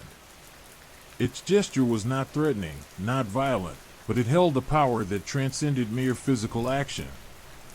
It was a gesture of command, of absolute dominance, a silent declaration of its power over their lives. And in that gesture, Ben and Anna saw not just a threat, but a promise of something far worse than death, a promise of utter annihilation. Anna, her eyes wide with terror, reached out and grabbed Ben's hand, her grip tight and desperate. She didn't need to speak. The fear in her eyes conveyed the same desperate urgency that filled his own heart. They were facing something ancient, something powerful, something beyond their understanding, and the fight for survival had taken on a new, terrifying dimension. The figure remained motionless, its eyes fixed upon them, radiating an aura of malevolent power. The air crackled with an unspoken energy, a tense standoff in the heart of the wilderness. The whispers continued, a constant, chilling soundtrack to their terror, weaving in and out of their thoughts, turning their minds into battlegrounds of fear and uncertainty. Suddenly, the figure moved. Not with a rush or a lunge, but with a swift, silent grace, like a shadow detaching itself from the wall. It glided past them, heading towards the lake, its form disappearing into the encroaching darkness. The burning eyes vanished, leaving behind only the unsettling silence punctuated by the lingering whispers. Ben and Anna remained frozen, their bodies trembling, their minds reeling. The encounter had left them shaken to the core, their perception of reality forever altered. The shadow over the lake was no longer just a metaphor, it was a tangible presence, a malevolent force that had tested them, measured their fear, and left them to grapple with the horrifying implications of what they had witnessed. The lingering presence of the creature, its unsettling grace, and its otherworldly eyes had shattered any illusion of safety. The wilderness, once a source of beauty and challenge, had transformed into a nightmarish landscape, a haunted place teeming with unseen horrors. As the moon rose, casting long, distorted shadows, they began to move. They didn't know where they were going, but they knew they couldn't stay. The unsettling feeling of being watched lingered, the whispers continued their insidious murmur, but the immediate danger seemed to have subsided. Their escape wasn't easy. The forest still played tricks on their senses, distorting the familiar, creating illusions of movement and sound. The whispering continued, a malevolent undercurrent to the rustling leaves and groaning trees. It seemed that the entire forest was conspiring to keep them trapped, to draw them deeper into its sinister embrace. They stumbled, they fell, their bodies exhausted, their minds frayed. But they pressed on, driven by a primal instinct to survive, to escape the clutches of this haunted place, to outrun the shadow that clung to them like a second skin. The threat hadn't vanished, it had merely retreated, leaving behind a lingering sense of unease, a cold dread that clung to them like a shroud. They were hunted, they knew it, and the chase had only just begun. The vast, unforgiving wilderness held countless secrets, and they had glimpsed just a fraction of its dark heart. The shadow over the lake was a constant reminder of the terror that lurked in the depths of nature's untamed realm. Their journey towards survival, however, would continue, every step fraught with danger, every shadow a potential threat. The nightmare, it seemed, was far from over. They stumbled onward, their pace slowed by exhaustion and fear, the forest a labyrinth of shadows and whispers. The moon, a pale disk in the inky sky, offered little comfort, its light distorted by the dense canopy, casting long, skeletal fingers across their path. Every rustle of leaves, every snap of a twig, sent jolts of adrenaline through their bodies, their senses hyper-alert, straining to detect any sign of their pursuer. The whispers, however, persisted, a constant, insidious presence, weaving themselves into their thoughts, blurring the line between reality and hallucination. The air grew colder, the dampness of the forest seeping into their bones, chilling them to the core. The scent of pine and damp earth was overlaid by a metallic tang, a faint coppery smell that clung to the air, a grim reminder of the unseen horrors that lurked nearby. They pressed on, driven by a desperate need to escape, to put distance between themselves and the malevolent entity that had haunted their night. As they moved, the landscape seemed to shift and change, twisting and distorting their perception of reality. Familiar landmarks seemed to disappear, replaced by unfamiliar terrain, leading them down endless paths that seemed to circle back on themselves. The forest, it seemed, was conspiring to keep them trapped, to lead them deeper into its sinister embrace. At times, they would pause, catching their breath, listening intently for any sound, any sign of their stalker. The silence, however, was more terrifying than any sound, a heavy blanket of dread that smothered them, amplifying the whispers in their minds. They could feel the eyes upon them, even when they couldn't see them, a constant, unnerving presence that gnawed at their sanity. Hours bled into each other, marked only by the relentless struggle against the elements and the relentless assault on their minds. They had no sense of direction, no understanding of their location. The compass was still useless, its needle spinning wildly, providing no solace or guidance in their desperate flight. They finally stumbled upon a small, barely visible stream, its water clear and cold. They drank deeply, the icy liquid a temporary balm to their parched throats and weary bodies. The stream offered a momentary respite, a chance to catch their breath and regain their strength. But the peace was short-lived, the feeling of being watched never truly receding. As they continued their journey, the forest began to thin, giving way to a vast, open expanse. Before them lay the lake, its surface shrouded in mist, reflecting the pallid light of the moon. The shadow over the lake, the source of their terror, seemed to hang heavier here, a palpable presence that pressed down upon them, suffocating them with dread. They reached the edge of the lake, the cold water lapping gently against the shore. The mist was thick, swirling around them, obscuring the far side of the lake, making it impossible to see what lay beyond. The silence was profound, broken only by the lapping waves and the chilling whispers that continued to plague their minds. Ben turned to Anna, his eyes searching hers for answers, for reassurance, for anything that would help to ease the overwhelming dread that filled them both. He saw the same terror reflected in her eyes, the same exhaustion, the same unyielding determination to survive. They were bound together by their shared experience, their shared fear, their shared will to live. They stood there for a long time, staring out across the misty lake, their minds racing, their hearts pounding. The lingering presence of the creature, its unsettling grace, its otherworldly eyes, was seared into their memories, an indelible mark upon their souls. They knew, with a certainty that chilled them to the core, that they hadn't seen the last of it. Slowly, they began to move, not knowing where they were going, but knowing that they had to keep moving. They walked along the edge of the lake, the cold water a constant companion, the mist their only shield against the unseen horrors that lurked nearby. As dawn approached, the mist began to lift, revealing the vast expanse of the lake, its surface still and serene. The shadow over the lake seemed to recede, its presence less tangible, less oppressive. But the fear remained, a cold dread that clung to them, a constant reminder of the night's terrors. They emerged from the forest, weak and shaken, but alive. They found themselves on a familiar road, a sign of civilization, a beacon of hope. The relief was immense, a weight lifted from their shoulders, a promise of safety and sanctuary. But as they walked, the whispers continued, a faint murmur in the background, a reminder of the horrors they had faced, a constant companion on their journey home.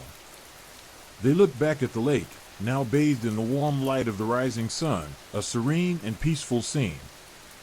But the memory of the shadow remained, a haunting presence in their minds, a stark reminder of the lurking terrors of the wilderness. Their escape was not a triumph, but a reprieve, a temporary pause in a larger, more terrifying game. The ambiguity of their survival hung heavy in the air, a chilling question mark at the end of their nightmare. Had they truly escaped, or were they merely granted a temporary respite? The unsettling questions remained unanswered, echoing in their minds long after they reached safety. The shadow over the lake was more than a visual phenomenon.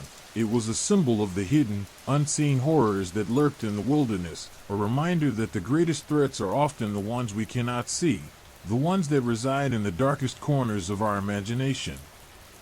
The experience irrevocably changed them, leaving an indelible mark on their souls. They carried the weight of their ordeal, the memory of the terrifying encounter, the chilling whispers, the haunting eyes. The wilderness, once a source of adventure and escape, was forever transformed into a landscape of fear and uncertainty. Their return to civilization was not a return to normalcy. The quiet hum of everyday life, the routines and comforts, failed to erase the chilling memories of their encounter.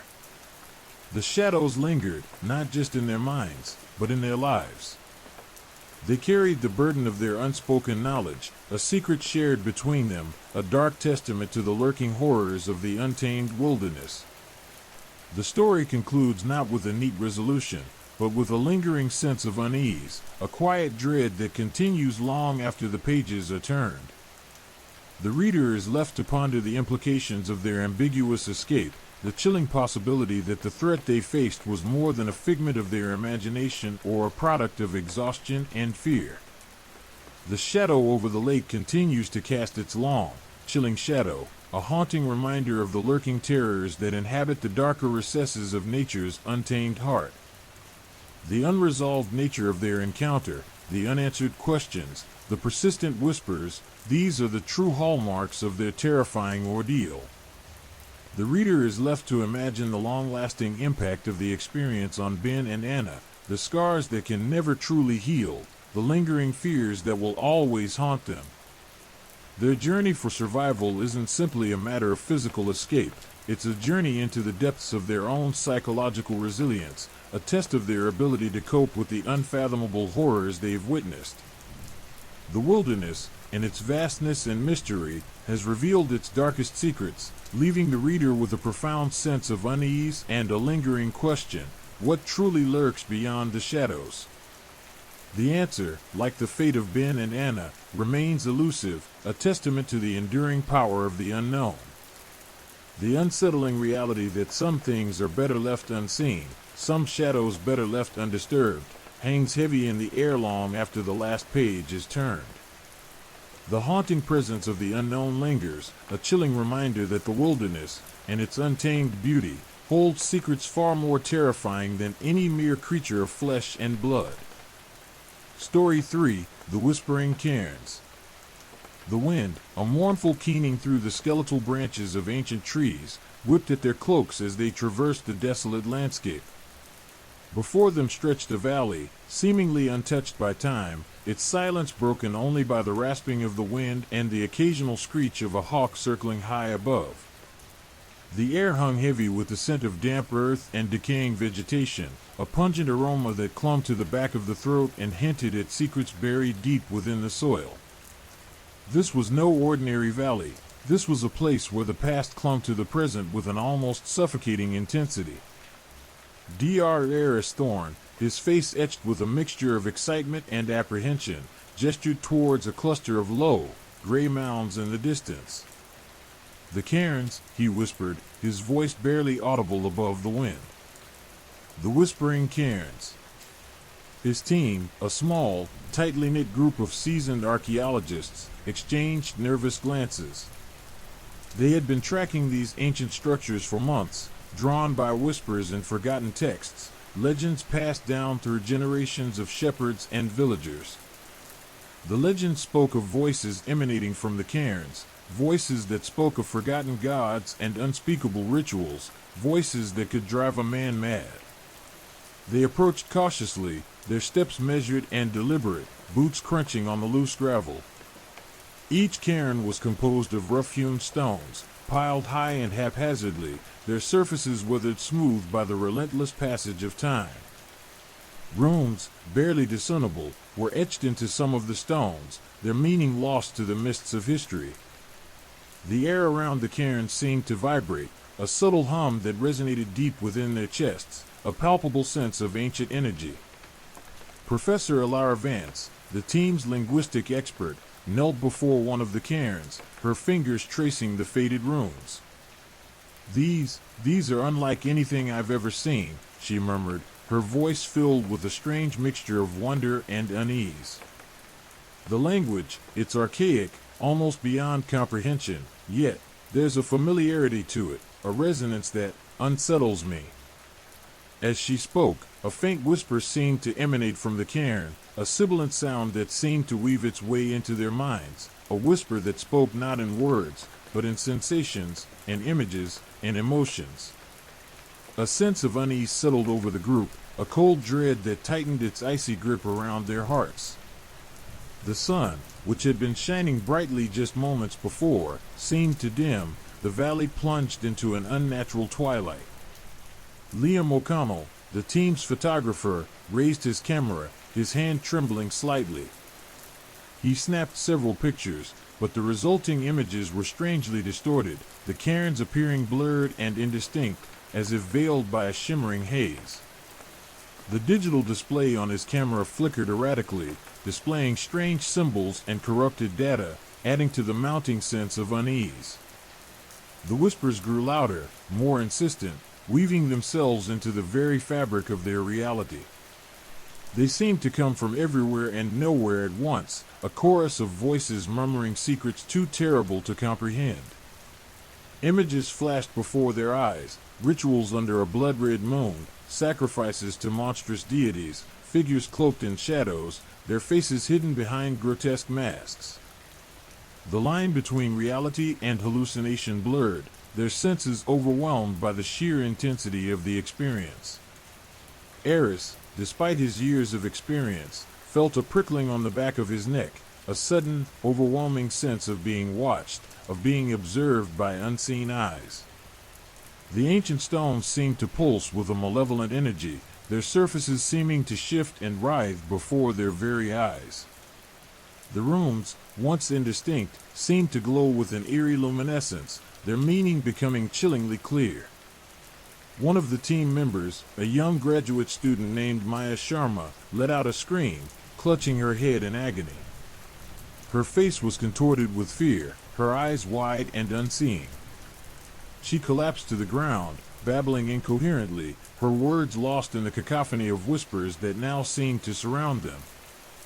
The others rushed to her side, trying to calm her, but the whispers seemed to intensify, their insidious tendrils wrapping around their minds, suffocating them with fear.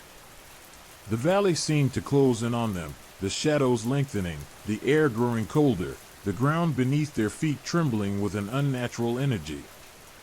The feeling was not simply psychological, but physical. The very air seemed to press upon them, suffocating them, a tangible manifestation of the ancient power that emanated from the cairns. The wind howled, sounding almost like a lament, a mournful cry echoing through the valley. They were trapped, entombed in a realm of ancient evil. Desperate, Eris attempted to lead his team away from the cairns, but they were powerless against the insidious influence. The whispers, relentless and inescapable, worked their way into their deepest fears, exposing their vulnerabilities, their insecurities, their darkest secrets. They stumbled onward, their bodies numb with fear, their minds reeling from the onslaught of images and sensations. The sun was now completely obscured, the sky darkening rapidly, as if night had fallen prematurely. The wind picked up, whipping around them like icy claws, and the whispers reached a fever pitch. They could feel the presence of something ancient, something powerful, something malevolent, lurking just beyond the veil of their perception. Something that was not merely watching, but waiting. Waiting for them to succumb. They were caught in the vortex of the whispers, a swirling maelstrom of ancient power and primal fear. Their rational minds, their scientific training, their years of experience, all seemed useless against the onslaught. They were reduced to terrified creatures, adrift in a sea of ancient dread, their only hope being a desperate, almost impossible escape from the whispering cairns and the horrors they unleashed. The ancient stones themselves seemed to be alive, their rough surfaces pulsating with an unnatural energy. The rooms, glowing faintly, twisted and shifted before their eyes, morphing into grotesque symbols that spoke of unspeakable horrors. The ground beneath their feet vibrated, the earth itself groaning under the strain of some unimaginable force. They stumbled and fell, their bodies battered and bruised, their minds on the brink of collapse. The whispers intensified, piercing their consciousness, forcing them to confront their deepest fears and insecurities. Hours bled into each other, each moment a torment, each second an eternity. The line between reality and hallucination blurred, their perceptions warped and distorted. They had no sense of time or space, only the crushing weight of fear, the relentless assault on their minds and bodies.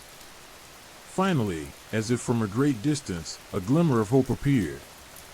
The intensity of the whispers began to diminish, their insidious tendrils slowly releasing their grip on their minds. The ground stopped trembling, the wind died down, and a sliver of moonlight pierced the gloom.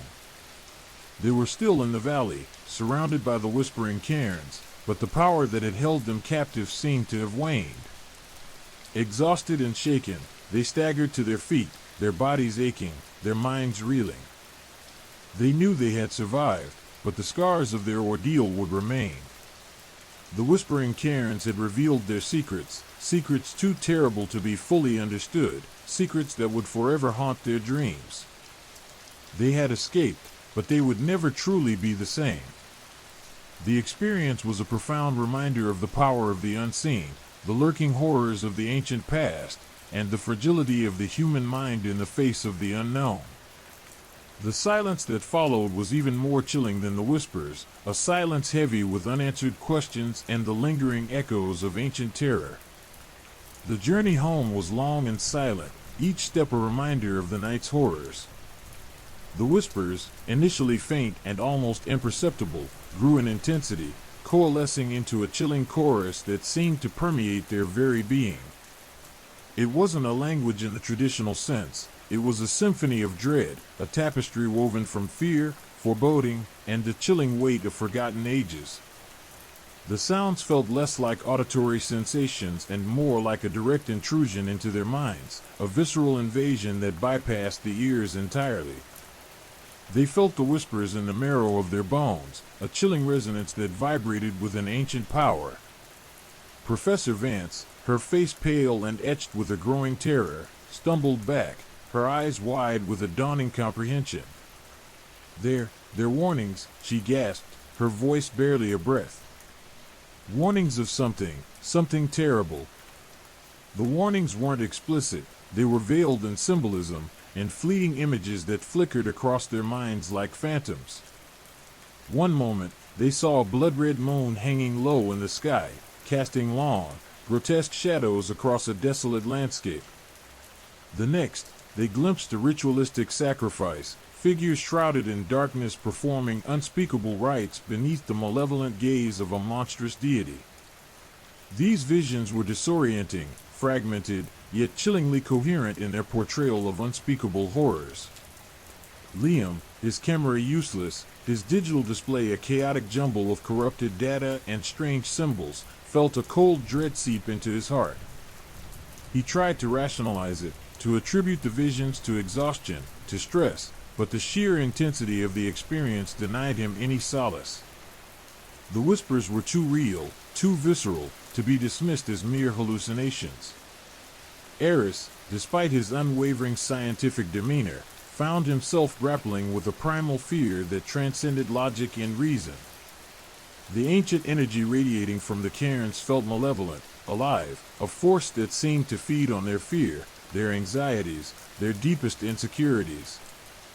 He felt a profound sense of unease, a feeling of being watched, of being hunted, by an unseen presence that lurked just beyond the veil of their perception.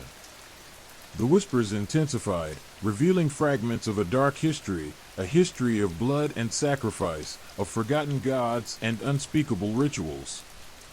They learned of a civilization that had once thrived in this valley, a civilization that had worshipped entities beyond human comprehension, entities whose power was both terrifying and seductive.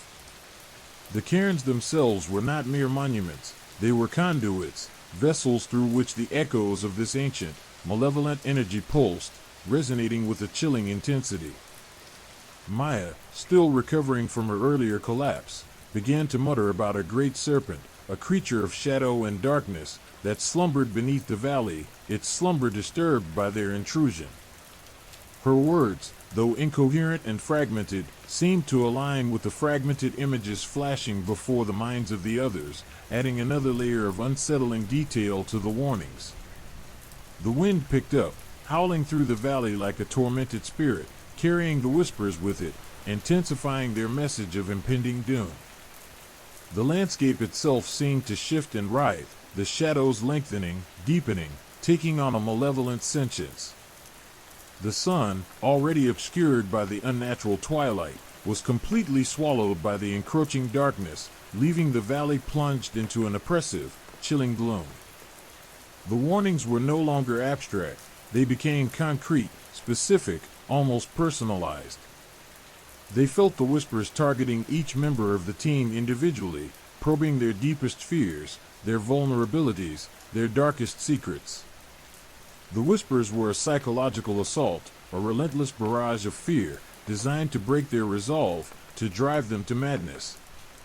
Eris felt his own insecurities being laid bare, his deepest doubts and fears being amplified, magnified, turned into monstrous distortions of his self-perception.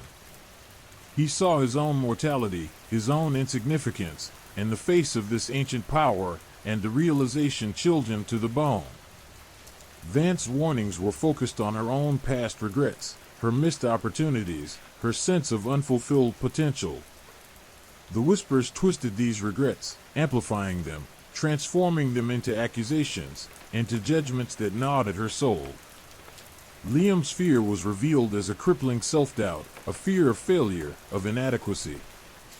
The whispers preyed on this vulnerability, showing him his weaknesses, his limitations, magnified to monstrous proportions, undermining his confidence, eroding his resolve. Even Maya, despite her fragile state, received her own dose of personalized terror. The whispers revealed her fears of abandonment, of isolation, of being lost and alone. It played on this profound vulnerability, feeding her anxieties, amplifying her terror to paralyzing levels. As the night deepened, the warnings intensified, morphing into a clear, inescapable message. They were trespassing, violating a sacred ground, awakening something that had slumbered for millennia. They were not merely observers, they were targets. The whispers now carried a distinct undercurrent of malice, a chilling hint of impending violence. They could feel the presence of something ancient, something malevolent, gathering its strength, preparing to unleash its wrath. The air grew heavy, thick with a palpable sense of dread, the very ground beneath their feet vibrating with a sinister energy. The cairns themselves seemed to pulse with a malevolent light, their surfaces shifting, writhing, as if the stones themselves were alive. The final warning was a chilling premonition, a vision of death, violent and swift, a descent into a primordial darkness where hope was extinguished and despair reigned supreme. The whispers revealed a terrifying truth. They were not merely being warned, they were being hunted. The hunt had begun, and their only hope lay in escaping the valley, escaping the reach of the whispering cairns, before the ancient evil that they had awakened claimed its victims. The chilling silence that followed the final, blood-curdling whisper was almost more terrifying than the whispers themselves. It was a silence pregnant with impending doom, a silence that screamed of violence yet to come. The chilling silence that followed the final whisper hung heavy in the air, a palpable tension that amplified the already oppressive gloom. Each member of the team stood frozen, their minds reeling from the onslaught of psychic assault. The whispers, while gone, left behind a residue of fear, a lingering unease that clung to them like a shroud. Professor Vance, her usually composed demeanor shattered, sank to her knees, her hands trembling uncontrollably. Liam, his camera still displaying a chaotic mess of corrupted data, felt a profound sense of helplessness. He had dedicated his life to documenting the world, to capturing its beauty and its mysteries, yet here he was, utterly outmatched, confronted by a force that lay beyond the scope of his lens, his technology rendered utterly useless. Eris, despite his scientific training, found himself succumbing to a primal fear that defied rational explanation. The scientific method, the bedrock of his understanding of the world, offered no solace, no explanation for the horrors they were experiencing. The whispers had shattered his carefully constructed worldview, exposing the fragility of human knowledge in the face of the truly unknown. Maya, her earlier collapse having left her weak and vulnerable, remained huddled against a cairn, her eyes wide with terror, muttering incoherently about the serpent, its scales as dark as midnight, its eyes burning like coals of hellfire. Her words, while fragmented and seemingly nonsensical, seemed to resonate with the unsettling visions they had all shared, painting a picture of a monstrous entity of unimaginable power. The silence was broken only by the mournful wail of the wind, a mournful dirge that seemed to echo the collective fear gripping the team. They were trapped, surrounded by an ancient evil that had been awakened by their intrusion, an evil that seemed to feed on their fear, their despair. Professor Vance, gathering her composure, rose to her feet, her gaze fixed on the enigmatic cairns. "We need to understand," she said, her voice trembling slightly. "We need to decipher these warnings, understand what we've awakened." The task seemed daunting, impossible, yet the alternative, succumbing to the fear, accepting their fate, was unthinkable. They were archaeologists, after all, trained to unravel the mysteries of the past, to piece together fragmented histories. This was just a different kind of puzzle, a far more dangerous and terrifying one. They began meticulously examining the cairns, running their hands over the cold, smooth stones, searching for clues, for any indication that might help them unravel the mystery. The stones themselves seemed to pulse with a faint energy, a subtle vibration that sent shivers down their spines. They discovered intricate carvings etched into the stones, symbols that defied easy interpretation, a complex language that hinted at a lost civilization, a forgotten faith. Liam, using his damaged camera, attempted to capture images of the carvings, hoping that a closer examination might reveal their meaning. The camera, still malfunctioning, produced distorted, ghostly images, the symbols shifting and morphing before his eyes, as if the stones themselves were trying to conceal their secrets. Eris, employing his knowledge of ancient languages and symbology, attempted to decipher the carvings, but the symbols remained stubbornly enigmatic, a complex weave of unfamiliar imagery. He recognized elements suggestive of celestial bodies, of ritualistic sacrifice, of monstrous entities that defied comprehension. He felt the ancient power emanating from the stones, a tangible force that felt both alluring and terrifying. As they delved deeper into their investigation, the whispers returned, but this time, they were different. They were not the chaotic barrage of fear-inducing visions, but rather, fragmented sentences, snippets of a forgotten tongue, hints of a dark history. The whispers seemed to guide them, leading them deeper into the mystery of the cairns, urging them towards an understanding of the ancient evil they had disturbed. They learned of a civilization that had once flourished in this valley, a people who worshipped a pantheon of dark gods, entities whose power exceeded human comprehension. The cairns, they realized, were not mere monuments, they were conduits, channels through which the energy of these malevolent entities flowed, a tangible link between the mortal world and the realm of the supernatural. The whispers spoke of rituals of sacrifice, of blood and death offered to appease the insatiable hunger of these dark gods. They spoke of a cataclysmic event, a great upheaval that had destroyed this civilization, plunging the valley into darkness, burying its secrets beneath layers of time and earth. But the whispers also spoke of a prophecy, a foretelling of a time when the valley's secrets would once again be revealed, when the slumbering entities would be awakened. And the whispers implied that their arrival was the fulfillment of that prophecy. As the night wore on, the team's understanding of the situation deepened, their fear intensifying. They were no longer just intruders, they were participants in a terrible, ancient ritual. They were the sacrifices. The whispers culminated in a chilling revelation. The serpent, the monstrous entity Maya had been hallucinating about, was not a mere figment of her imagination. It was real. It slumbered beneath the valley, its power growing with each passing moment, its awakening hastened by their presence. The team was facing a choice: retreat and risk the wrath of the ancient evil, or press on, hoping to discover a way to appease it, to seal the gateway to its realm, perhaps even destroy it before it could unleash its full fury upon the world. The odds seemed insurmountable. The choice itself was as terrifying as the ancient entity waiting beneath the valley. The weight of their decision hung over them, heavy and inescapable, as the first light of dawn crept over the horizon, painting the sky in shades of blood orange. The hunt, they now knew, was far from over. The serpent was stirring. The first rays of dawn painted the sky in hues of blood orange, a grim backdrop to the escalating terror. The whispers, once fragmented and cryptic, coalesced into a terrifying chorus, a symphony of dread that vibrated through the very ground beneath their feet. The cairns, previously silent sentinels, now pulsed with a malevolent energy, radiating an oppressive heat that warped the air around them. Professor Vance, her face etched with a mixture of fear and grim determination, felt a sudden, sharp pain pierce her skull. It was as if 1,000 needles were pricking her brain, accompanied by a surge of images flooding her consciousness, visions of a colossal serpent, its scales shimmering with an infernal light, its eyes burning with an ancient malevolence.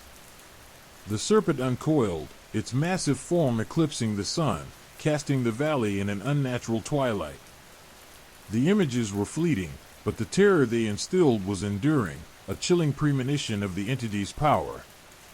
Liam, his camera clutched tightly in his hand, tried to capture the horrifying visions as they assaulted his mind, but the lens only recorded static, a chaotic blur of distorted colors that mirrored the turmoil within him.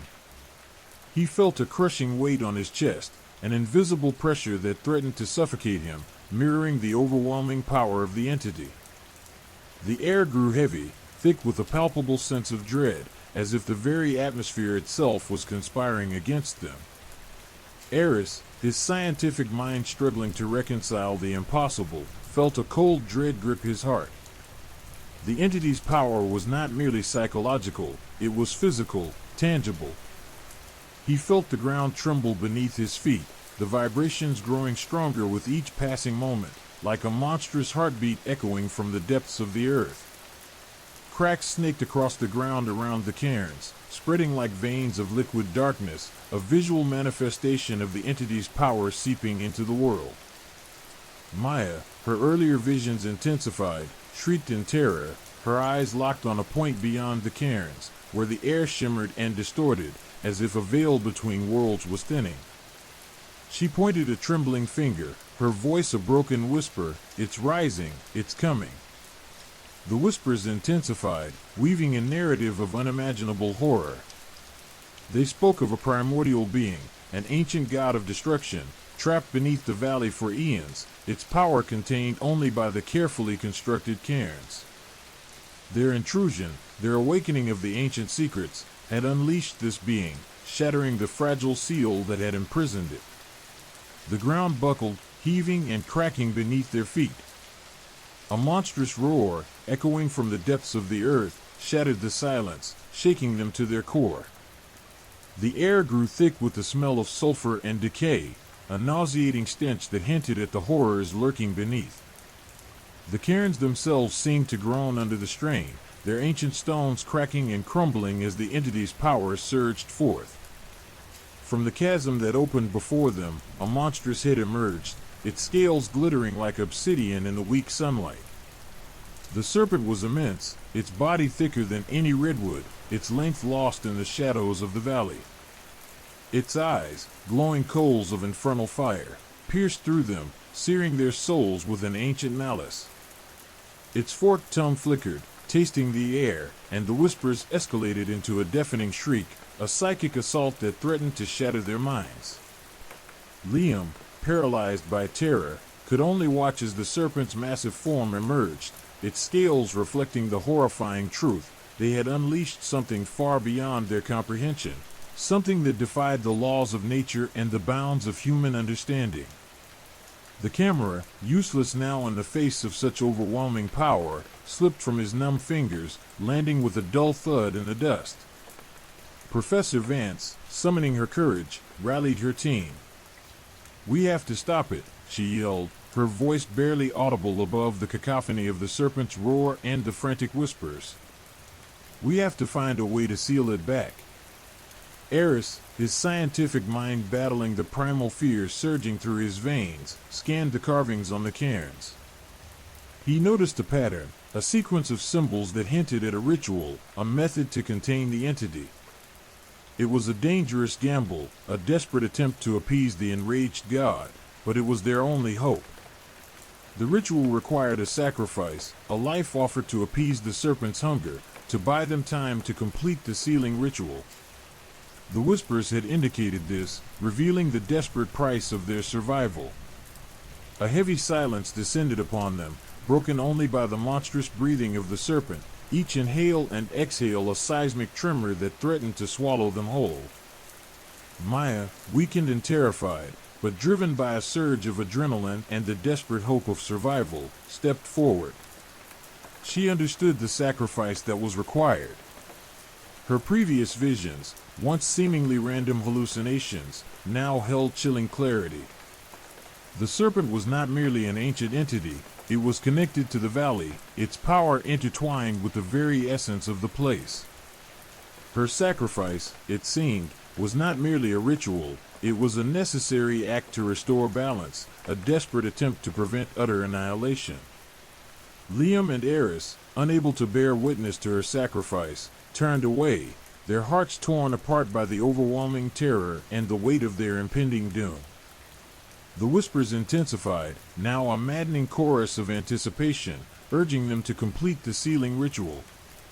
Professor Vance, consumed by despair and helplessness, looked towards the rising sun, as if searching for divine intervention in the face of the unthinkable. The ground trembled violently, a prelude to the cataclysm that was about to engulf them. The serpent's head lowered, its jaws opening in a maw of jagged teeth, ready to claim its sacrifice. Maya closed her eyes, a single tear tracing a path down her cheek, accepting her fate. But in that moment, as the serpent prepared to strike, a blinding light erupted from the cairns, bathing the valley in a radiant glow. A wave of powerful energy surged forth, striking the serpent, causing it to recoil in agony. The ritual, somehow, had worked. The entity, temporarily weakened, retreated back into the earth, the chasm closing with a thunderous roar. The whispers faded, leaving an unnerving silence in their wake. The team, exhausted, shaken, and traumatized, stared at each other in disbelief, their survival a miracle, a testament to their courage and the desperate gamble they had taken. But the victory was bittersweet. They had survived, but at a tremendous cost. The ancient evil remained, dormant, but not destroyed. And they knew, with a chilling certainty, that their nightmare was far from over. The valley held its secrets, and the serpent awaited its chance. The hunt, they knew, was far from over. The blinding light subsided, leaving behind an eerie silence punctuated only by the ragged breaths of the survivors. The chasm had sealed itself, the monstrous head of the serpent retreating into the earth with a guttural groan that vibrated through their very bones. The whispers, once a maddening chorus, were reduced to a faint, almost imperceptible rustling, like the whisper of wind through dry leaves. But the silence was far more terrifying than the cacophony that had preceded it. It was the silence of a predator lying in wait, the quiet before the storm. Maya lay still, her body unmoving, a stark testament to the sacrifice almost made. Liam cautiously approached, his heart hammering against his ribs, fear battling with a desperate hope that defied logic. He knelt beside her, his hand hovering over her wrist, searching for a faint pulse. A sigh of relief escaped his lips as he felt the faintest flutter beneath his fingertips. She was alive. Weak, but alive. The relief was short-lived. The valley, once bathed in the eerie glow of the ritual, was now shrouded in an unnatural twilight. The sky, previously a fiery orange, had darkened, the sun obscured by a thick, swirling fog that seemed to emanate from the very earth itself. An oppressive stillness hung in the air, thick with the lingering stench of sulfur and decay, a grim reminder of the horror they had barely escaped. Eris, his face pale and drawn, examined the cairns.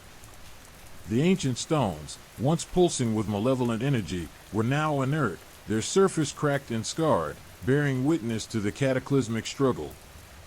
He ran his fingers over the intricate carvings, tracing the symbols that had guided them in their desperate ritual.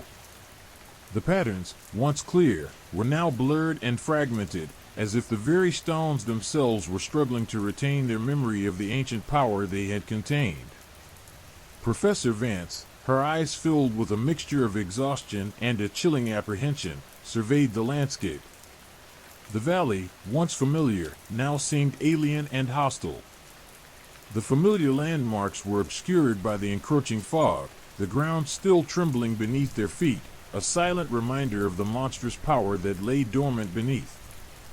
She felt a profound sense of unease, a premonition that their escape was only temporary, a reprieve from an inevitable return. The escape from the immediate danger was only the first step in a long and arduous journey. Their legs ached, their bodies bruised and battered. Their minds, however, were scarred with the trauma they had experienced, forever etched with the terrifying visions and the chilling whispers that haunted their dreams. The psychological impact was profound. Each rustle of leaves, each creak of a branch, sent shivers down their spines, triggering flashbacks of the monstrous serpent and the terrifying power it had unleashed. They started their descent, the path treacherous and fraught with peril. The fog thickened, reducing visibility to near zero, obscuring the trail and creating an unsettling sense of disorientation. The air hung heavy with an unnatural stillness, punctuated only by the occasional drip of water from unseen sources.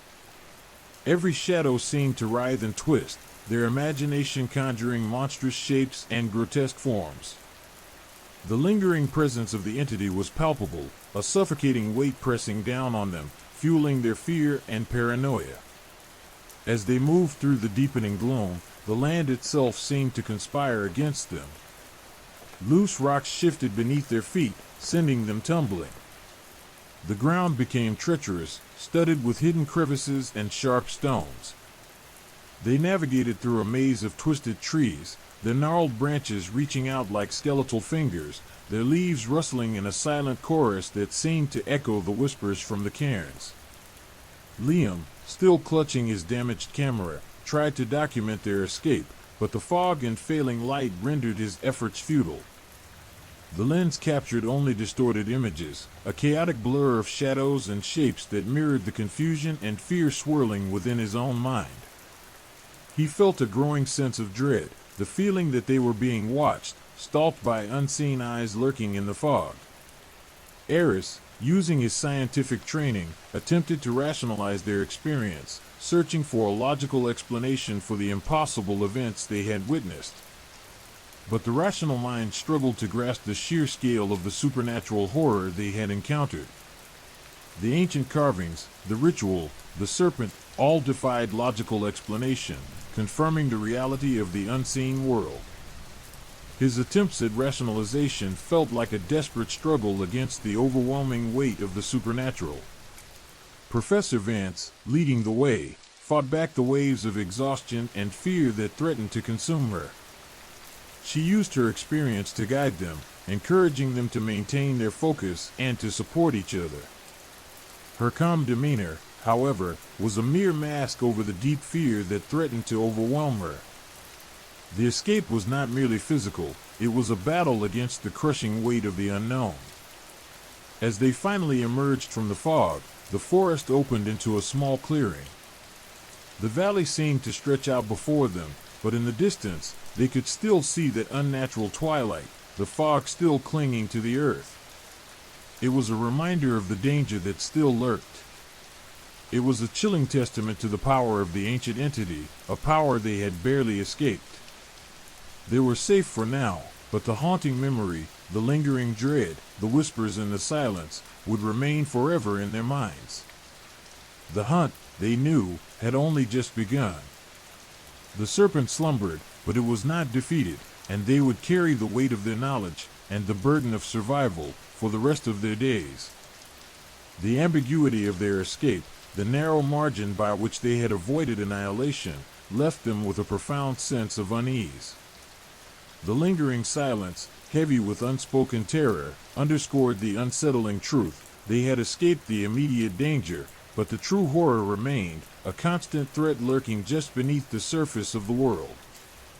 The valley, with its dark secrets and its slumbering evil, would forever haunt their dreams, and the escape, though successful, would never truly feel like a victory. The weight of their knowledge, The haunting reality of what they had witnessed would forever bind them together, a shared trauma linking them to the chilling legacy of the Whispering Cairns. Story 4: The Prepper's Nightmare. The wind howled a mournful dirge around the cabin, rattling the single-pane windows and sighing through the cracks in the aged logs. Inside, Elias Thorne, a man sculpted by years spent wrestling with the unforgiving wilderness, felt a chill far deeper than the autumnal bite. His prepper's paradise, a remote cabin nestled deep within the unforgiving Appalachian Mountains, had become a cage. He'd sought solitude, a sanctuary to prepare for the societal collapse he believed inevitable, but the isolation had bred a different kind of terror, a primal fear that whispered from the shadows and gnawed at the edges of his sanity. Elias had meticulously stocked his cabin, a fortress of self-sufficiency. Canned goods lined the shelves, stacks of firewood reached the ceiling, and his arsenal of weapons gleamed under the dim light of oil lamps. He'd spent months meticulously cataloging his supplies, charting his water sources, and planning escape routes. He'd even installed a sophisticated security system, a network of motion sensors, cameras, and tripwires, all designed to warn him of any intruders. Yet, a sense of unease had settled over him, a creeping dread that his meticulous preparations couldn't quell. It had started subtly. A twig snapping in the dead of night, a shadow flickering at the edge of his vision, the unsettling feeling of being watched. He dismissed it as the product of isolation, the tricks of a mind starved of human contact. But the incidents grew more frequent, more unnerving. Footprints appeared in the freshly fallen snow, leading to his cabin and then inexplicably disappearing into the dense undergrowth. His traps, meticulously set to deter animals, were triggered, yet no animal tracks were found nearby. The radio, his only link to the outside world, crackled with static, delivering only whispers of unintelligible noise. Then came the noises. At first, faint and indistinct, like the scratching of claws on wood or the rustling of unseen creatures in the undergrowth. But they grew bolder, more insistent, punctuated by the unsettling thud of something heavy dragging itself across the snow-covered ground outside his cabin. Sleep became a luxury he could barely afford, each night a descent into a labyrinth of unsettling sounds and terrifying visions. He found himself jumping at shadows, his hand instinctively reaching for his rifle, the cold metal a chilling comfort in the suffocating darkness. Elias had always prided himself on his self-reliance, his ability to survive in any situation. The apocalypse, he believed, would test the mettle of men, separating the prepared from the unprepared. He had spent years honing his survival skills, mastering the art of tracking, hunting, and self-defense. He'd even studied ancient survival techniques, poring over forgotten texts and forgotten wisdom. Now, however, he found himself facing a threat he couldn't comprehend, a foe that played on his deepest fears and exploited his isolated state. The cabin, once his sanctuary, now felt like a tomb. The four walls, once a symbol of security, had become an inescapable prison. Each creak of the floorboards, each groan of the timber frame, seemed to herald the approach of something unseen, something malevolent. His meticulous preparations had failed him. His weapons, his supplies, his knowledge, they all seemed inadequate against this new and unknown terror. He started to document everything, his once organized journal now a chaotic jumble of observations, fears, and desperate pleas for help. The entries grew more frantic, the handwriting more erratic, mirroring the descent into his mounting paranoia. Sounds in the night, he'd scribble, like something, crawling. Another entry, a frantic scrawl, something outside, watching, always watching. His senses heightened, he began to perceive things that previously escaped his notice. Strange patterns appeared in the snow, intricate symbols etched into the frozen ground. The wind seemed to carry whispers, unintelligible words that seemed to echo the anxieties in his heart. The very air around the cabin vibrated with an unnatural energy, an unseen force that played on his nerves and unsettled his mind. The isolation intensified his fears. The vast wilderness that once felt like a challenge now appeared as a vast and threatening entity, its silence more terrifying than any sound. The trees seemed to watch him, their branches like skeletal fingers clawing at the night sky. The shadows stretched and twisted, taking on grotesque shapes that mirrored his growing fear and paranoia. His only company was the howling wind and the creeping shadows, their malevolent presence feeding his dread. Days bled into nights, each passing moment amplifying his isolation and fear. His supplies dwindled, not from consumption but from the growing sense of futility. What good were rations when facing an unseen enemy? What good were weapons if he couldn't even identify his assailant? The cabin, his meticulously prepared fortress, had become a prison of the mind, a cage built not of wood and stone, but of his own escalating fear. One particularly dark night, a new sound pierced the cacophony of the wind and the rustling leaves, a rhythmic thumping, deep and resonant, that seemed to vibrate through the very floorboards beneath his feet. It echoed the primal beat of a heart, large and powerful, beating in time with the darkness outside. He grabbed his rifle, his heart pounding in his chest, and crept towards the window. Peering into the inky blackness, he saw it, a pair of eyes, glowing with an unnatural light, fixed on the cabin. They were enormous, like burning coals in the darkness, and they seemed to bore into his soul, radiating a malevolent intelligence. Terror gripped him, a raw and visceral fear that left him paralyzed, his breath caught in his throat.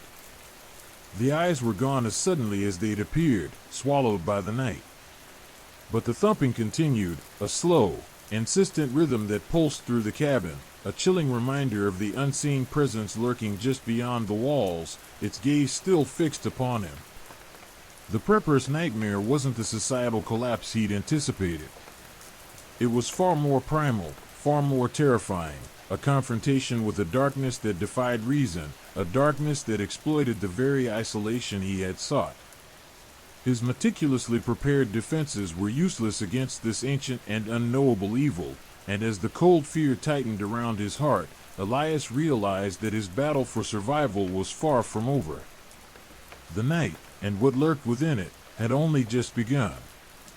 The solitude he sought had become a breeding ground for terror, a catalyst for a confrontation with an enemy that played on his deepest fears, twisting his well-laid plans into a desperate fight for survival in a place far more terrifying than any apocalypse he could have imagined.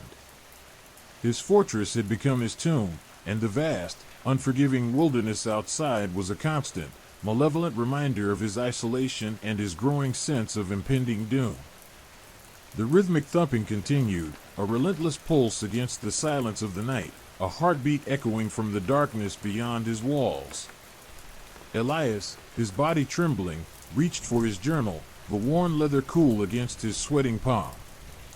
He needed to record this, to somehow make sense of the escalating terror that was consuming him.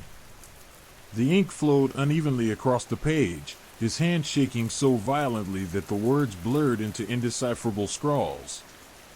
The next morning, a thin layer of frost covered the ground, transforming the world outside into a landscape of eerie beauty. But the beauty was deceptive, a fragile veil concealing the unseen horrors that lurked beneath. Elias cautiously stepped outside, his rifle clutched tightly in his hand.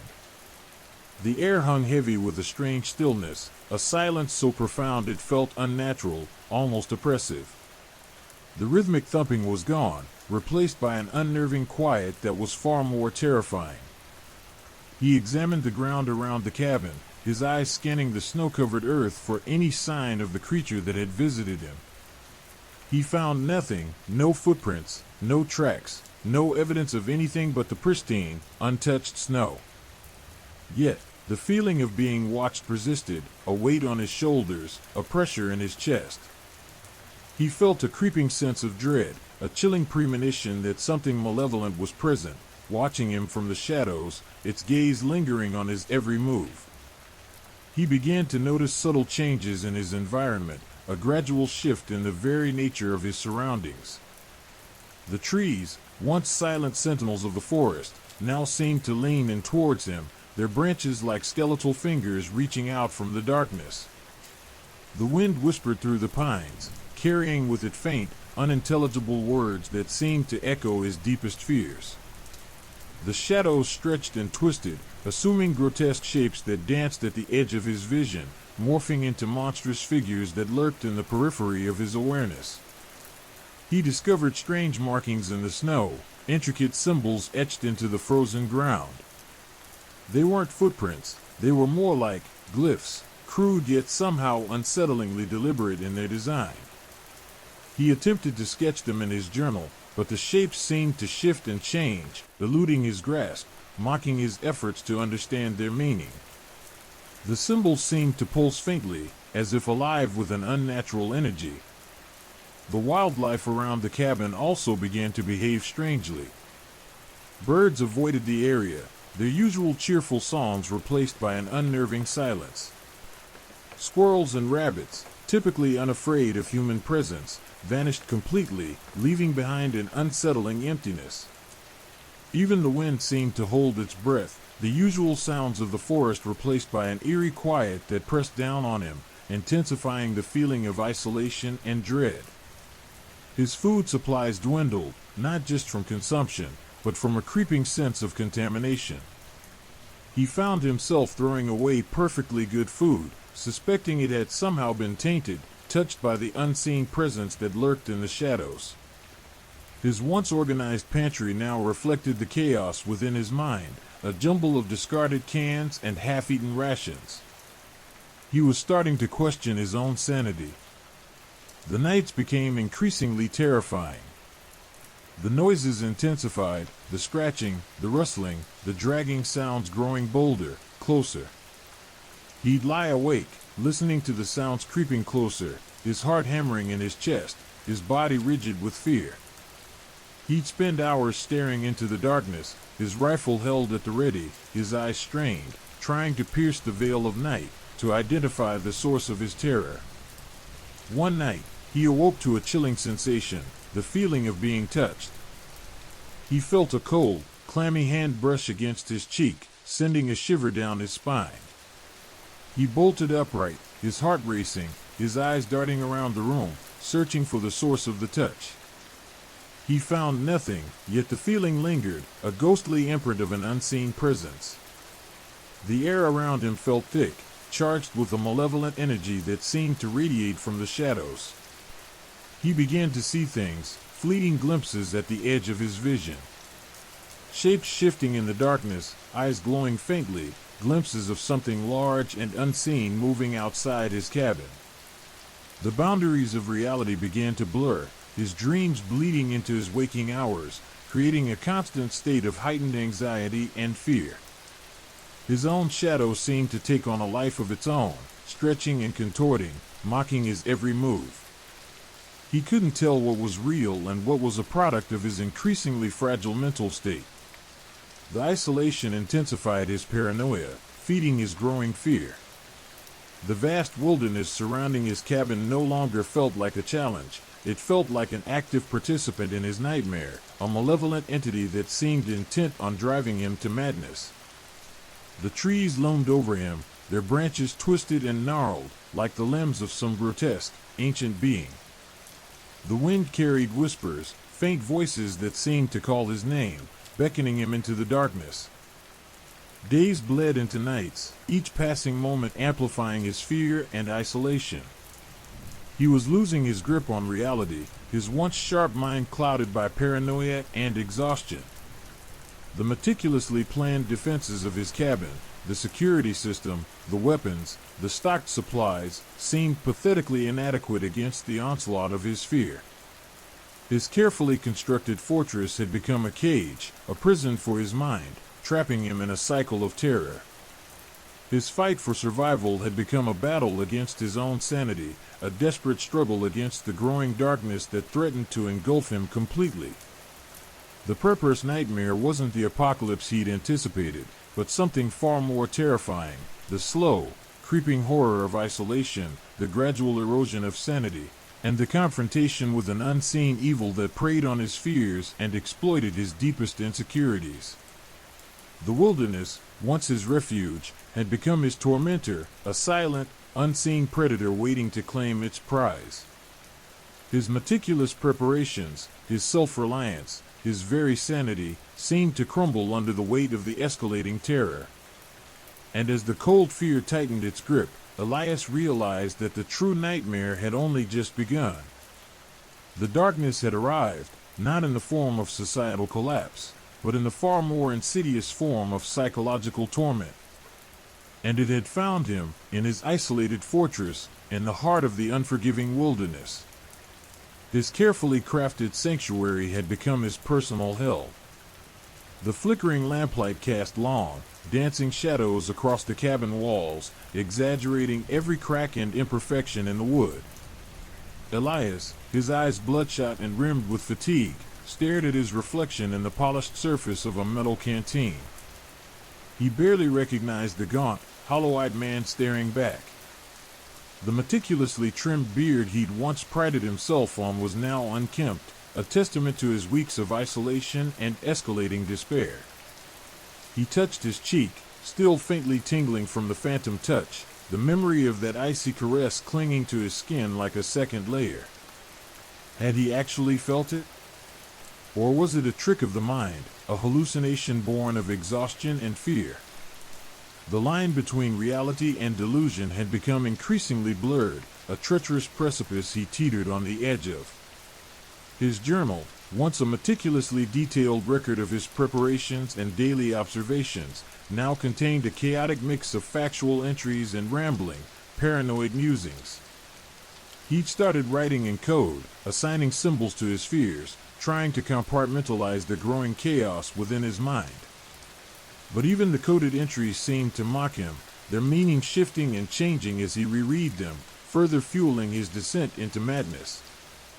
He found himself scrutinizing every sound, every shadow, every creak of the cabin. The rustling of leaves became the stealthy tread of unseen feet, the hooting of an owl, the shriek of a dying creature. His heightened senses, once a boon, were now a curse, transforming the sounds of the wilderness into a cacophony of potential threats. The silence itself seemed to hum with a malevolent energy, a constant reminder of the unseen presence that haunted him. His food, once a source of comfort and sustenance, now filled him with suspicion. He examined each can, each packet, searching for signs of tampering, evidence of unseen hands at work. He meticulously checked for discoloration, unusual smells, anything that might suggest contamination. He discarded perfectly good food, convinced it had been poisoned, tainted by the malevolent force that stalked him. The waste piled up, a stark reminder of his growing paranoia and the crumbling of his meticulously crafted self-sufficiency. Sleep offered no respite. His dreams were vivid, terrifying landscapes populated by grotesque figures that seemed to mirror his deepening fears. He'd wake in a cold sweat, his heart pounding, the echoes of his dreams clinging to the edge of his consciousness, blurring the boundaries between reality and nightmare. He started to fear closing his eyes, to fear the descent into the subconscious where the unseen predator seemed to have free reign. The symbols he'd found etched in the snow haunted his waking hours, appearing in his mind's eye, twisting and morphing, taunting him with their cryptic meaning. He tried to decipher them, to find a pattern, a key to unlocking the mystery, but his efforts were futile. The symbols seemed to evade his comprehension, mirroring the elusive nature of the threat itself. They felt less like markings and more like an incursion, a mental invasion by the dark presence in the forest. His paranoia extended to his own body. He'd find himself checking his pulse, his breathing, convinced he was falling ill, poisoned or infected. Every ache, every pain, became a potential symptom of some unseen ailment, further amplifying his sense of vulnerability. The meticulous self-care he'd practiced for years now seemed inadequate, almost laughable, in the face of this unseen, intangible foe. Even the light itself seemed to conspire against him.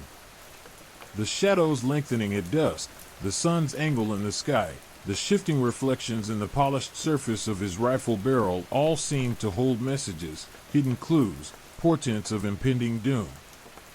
His mind, usually sharp and calculating, now perceived patterns where none existed, spinning wild theories based on the slightest cues from his environment. He began speaking to himself, arguing with unseen entities, questioning his own sanity out loud in the stifling silence of the cabin. He'd rehearse arguments, rationalizing events, attempting to dispel the insidious whispers of paranoia that gnawed at his mind. But the more he argued, the less convincing his logic became, further entrenching him in his self-created prison. The self-sufficiency he'd prepared for now seemed more like a trap. His meticulously crafted survival plan, once a source of confidence and security, now seemed utterly inadequate in the face of his psychological torment. The prepper's nightmare wasn't a breakdown of civilization, but a breakdown of his own mind. The apocalypse he feared had manifested not as a societal collapse, but as a personal one, far more insidious and terrifying. The isolation, the silence, and the subtle, almost imperceptible changes in his surroundings had become his greatest enemy, slowly eroding his sanity, his grip on reality, and ultimately his will to survive. The gnawing uncertainty, the insidious fear that had settled in his bones, felt like a physical presence, a dark weight pressing down on his chest, crushing him under its unseen burden. The meticulously planned defenses of his cabin now felt like a cage, a prison that contained not only him, but also the growing madness that threatened to consume him completely. He was trapped, not by the elements, not by other humans, but by his own mind. The darkness had arrived, not from the outside, but from within, a slow, creeping horror that had found a foothold in the cracks of his sanity, relentlessly expanding and consuming his very being. He was alone, utterly alone, not just in the vast wilderness, but in the chilling, inescapable solitude of his own haunted mind. The prepper's ultimate nightmare wasn't a societal collapse, or a zombie apocalypse, or an attack by wild animals. It was far more primal, far more personal, and far more devastating, the chilling and complete unraveling of his own sanity. And as the shadows deepened and the last vestiges of his reason began to slip away, Elias knew with a chilling certainty that his only remaining fight was for the very survival of his soul.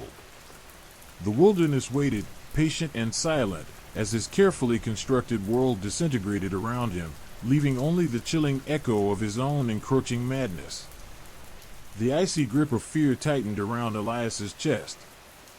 He'd spent days, weeks even, convinced the threat was intangible, a phantom born of his own isolation and dwindling sanity. But the rhythmic tapping, insistent and unwavering, emanating from the far wall of his cabin, shattered the fragile illusion. This wasn't a hallucination. This was something real, something undeniably there. He grabbed his trusty hunting knife, its familiar weight a small comfort in the rising tide of dread. His heart hammered against his ribs, a frantic drumbeat against the steady tap-tap-tap. He moved slowly, cautiously, each step measured and deliberate, his breath held tight in his chest. The shadows within the cabin seemed to writhe and shift, mocking his slow advance. He felt a prickling sensation on the back of his neck, the hair standing on end, a primal instinct screaming at him to flee. But the source of the tapping, the core of his fear, held him captive. He reached the wall, his hand trembling as he placed it against the rough-hewn wood. The tapping continued, a relentless pulse against his palm, vibrating through his bones. He pressed his ear against the surface, trying to discern the source. It was definitely coming from within the wall, a repetitive sound like knocking. But not the kind of knocking you'd expect from a person. It was more measured, deliberate, almost mechanical. He cautiously pulled out his axe, the steel gleaming faintly in the dim light. The tapping stopped. A cold sweat slicked his skin. Silence descended, heavy and oppressive, more terrifying than the previous rhythmic tapping. He held his breath, straining his ears, listening for any sound, any indication of what was beyond the wall. The only sound was the frantic beating of his own heart. Then, a soft scraping sound. It was faint, almost imperceptible, like nails dragging against wood. The hair on the back of his neck rose again, and a wave of nausea washed over him. He raised the axe, his hand shaking, ready to strike. He felt a primal urge to destroy, to obliterate whatever lurked behind the wood. The scraping sound grew louder, more insistent, accompanied by a low, guttural growl that seemed to resonate from deep within the wall itself. The growl was not animalistic, but something other. Something ancient, malevolent, and utterly inhuman. He swung the axe, bringing it down with all his might on the wall. The wood splintered and cracked, and with a final groan, a section of the wall gave way, revealing a dark, narrow passage. A wave of icy air rushed out, carrying with it the stench of damp earth and something else, something indescribably foul. He hesitated for a moment, the courage born of adrenaline clashing with the chilling fear that gripped him. But the growling persisted, growing louder, more menacing. He had to confront the source of his terror, no matter how terrifying it might be. He stepped into the passage, his axe held high, ready for whatever awaited him. The passage was narrow and claustrophobic, the walls slick with moisture. The air grew colder with each step, and the guttural growl echoed around him, seeming to amplify his fear. He followed the passage for what felt like an eternity, the air thick with an almost palpable sense of dread. The sounds intensified, the growling accompanied by a series of metallic clicks and scrapes. He finally emerged into a small, dimly lit chamber. And there, in the center of the room, illuminated by a sliver of moonlight filtering through a crack in the ceiling, he saw it. It wasn't a monster, not in the traditional sense. It was something far more unsettling, far more disturbing. It was a complex mechanism, a bizarre contraption of gears, levers, and pipes, all crafted from rusted metal and bone. The bone was human, he realized with a sickening certainty, polished smooth by age and decay. The contraption pulsed with a faint, rhythmic light, the source of the tapping he'd heard earlier. Attached to this macabre machine was a crudely fashioned harness, made of leather and reinforced with thick wire. And within the harness, strapped securely to the device, was a figure, barely visible in the dim light. As Elias's eyes adjusted, he saw that the figure was human, a woman. Her clothes were tattered, her skin pale and gaunt, her eyes wide and vacant. Her body was emaciated, almost skeletal, yet she clung to life. Her lips moved silently, forming words Elias couldn't hear. The machine, he now realized with growing horror, wasn't just a machine. It was a torturous device, designed to slowly drain the life force from its victim, the rhythmic tapping the sound of her life being methodically extracted. The tapping was not merely a signal, but a measure of her dwindling life. He recoiled, his stomach churning with disgust and pity. The gruesome contraption, the emaciated woman, it was more horrifying than any nightmare he could have imagined. His meticulously crafted apocalypse plan, his training, his self-sufficiency, none of it had prepared him for this. He wanted to help her, to free her from the macabre device, but a wave of fear washed over him. The growl intensified, seeming to emanate from the machine itself. It felt like a malevolent presence, something ancient and powerful, something that had been lurking in the shadows, watching him, waiting for him to discover its secret. He stood there for what felt like an eternity, frozen in a mixture of horror and morbid fascination. Then, he noticed something else. Etched into the metal casing of the machine, nestled among the intricate gears and levers, were the same symbols he'd found in the snow. The symbols that had haunted his dreams, driving him to the brink of madness. The symbols were not merely markings, they were instructions, the blueprint for this horrific device, the key to understanding his own descent into fear. The woman's eyes flickered open, and she met his gaze, and a silent, primal scream filled the air. It wasn't a sound that reached his ears, but one that seemed to permeate his very being. It was the scream of utter despair, a desperate cry for help from a soul trapped in a nightmare beyond comprehension. He knew then that this wasn't just a confrontation, it was a choice. A choice between saving her, a stranger bound to a torturous machine by a force he didn't understand, and saving himself, a man driven to the brink of madness by the very fear he had prepared to face. The wilderness, he realized, had tested him, not with external threats, but with the primal and terrifying potential of his own inner demons. And in the cold, unforgiving light of that subterranean chamber, he faced the ultimate test, the agonizing choice between his survival and the possible salvation of a stranger caught in the nightmare he'd already succumbed to. The prepper's nightmare had found its final, terrifying chapter. The air hung heavy with the stench of decay and something else, something acrid and metallic that burned in Elias's nostrils. He stared at the woman, her eyes wide and unseeing, her breath shallow and ragged. The rhythmic tapping, the lifeblood being slowly extracted, continued its relentless beat, a morbid metronome marking her dwindling existence. He wanted to scream, to run, to escape the suffocating horror of this subterranean chamber, but he was rooted to the spot, paralyzed by a mixture of revulsion and a strange, perverse fascination. The machine itself was a grotesque masterpiece of macabre engineering. Rusted metal intertwined with human bone, a horrifying testament to a twisted ingenuity. He traced the etched symbols with his gaze, their meaning still elusive, yet somehow intrinsically linked to his own descent into madness. They were not merely decorative, they were instructions, a blueprint for this unspeakable torture. He felt a surge of nausea, a wave of sickness that threatened to overwhelm him. He reached out a trembling hand, his fingers brushing against the cold, hard metal of the machine. The woman's eyes flickered again, a spark of recognition, or perhaps terror, briefly illuminating her vacant stare.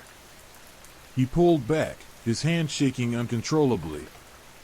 He couldn't touch it, couldn't bear to be any closer to this gruesome contraption, to the silent agony of the woman trapped within its grasp. The growl, low and guttural, intensified, vibrating through the floor, up his legs, into his very bones. It was not an animalistic sound, but something ancient, something malevolent, something that seemed to emanate from the very earth itself.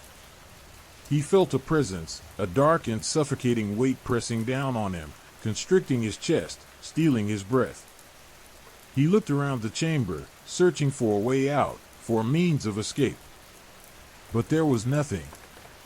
Only the machine, the woman, and the oppressive silence broken only by the rhythmic tapping and the guttural growl. He was trapped, as surely as the woman was trapped within the machine's cruel embrace. The weight of his decision pressed down on him, crushing him beneath its immense burden. He could try to free her, to dismantle the machine, but at what cost? The growl suggested a power far greater than his own, a force he couldn't possibly hope to overcome. To interfere might invite a wrath far more terrifying than anything he had encountered before. Yet, the woman's silent scream, the silent plea in her wide, unseeing eyes, tugged at his conscience. He had prepared for the apocalypse, for the breakdown of civilization, for the horrors of the wilderness. But he had never prepared for this, for the cold, calculating cruelty of something beyond his comprehension. He glanced at his axe, its familiar weight offering a small measure of comfort in this chilling expanse. But the axe was useless here, a blunt instrument against the unseen force that controlled this macabre contraption. He felt a sense of despair, a crushing weight of helplessness descending upon him. His meticulously crafted plans, his years of preparation, felt utterly futile against the raw, primal horror of this encounter. He spent what felt like an eternity frozen in place, the choice weighing heavily on his soul. The rhythmic tapping continued, each beat a reminder of the woman's slowly ebbing life. The growl intensified, becoming more insistent, more menacing, as if the unseen presence sensed his hesitation, his indecision. Then, a thought, small and fragile, flickered in his mind.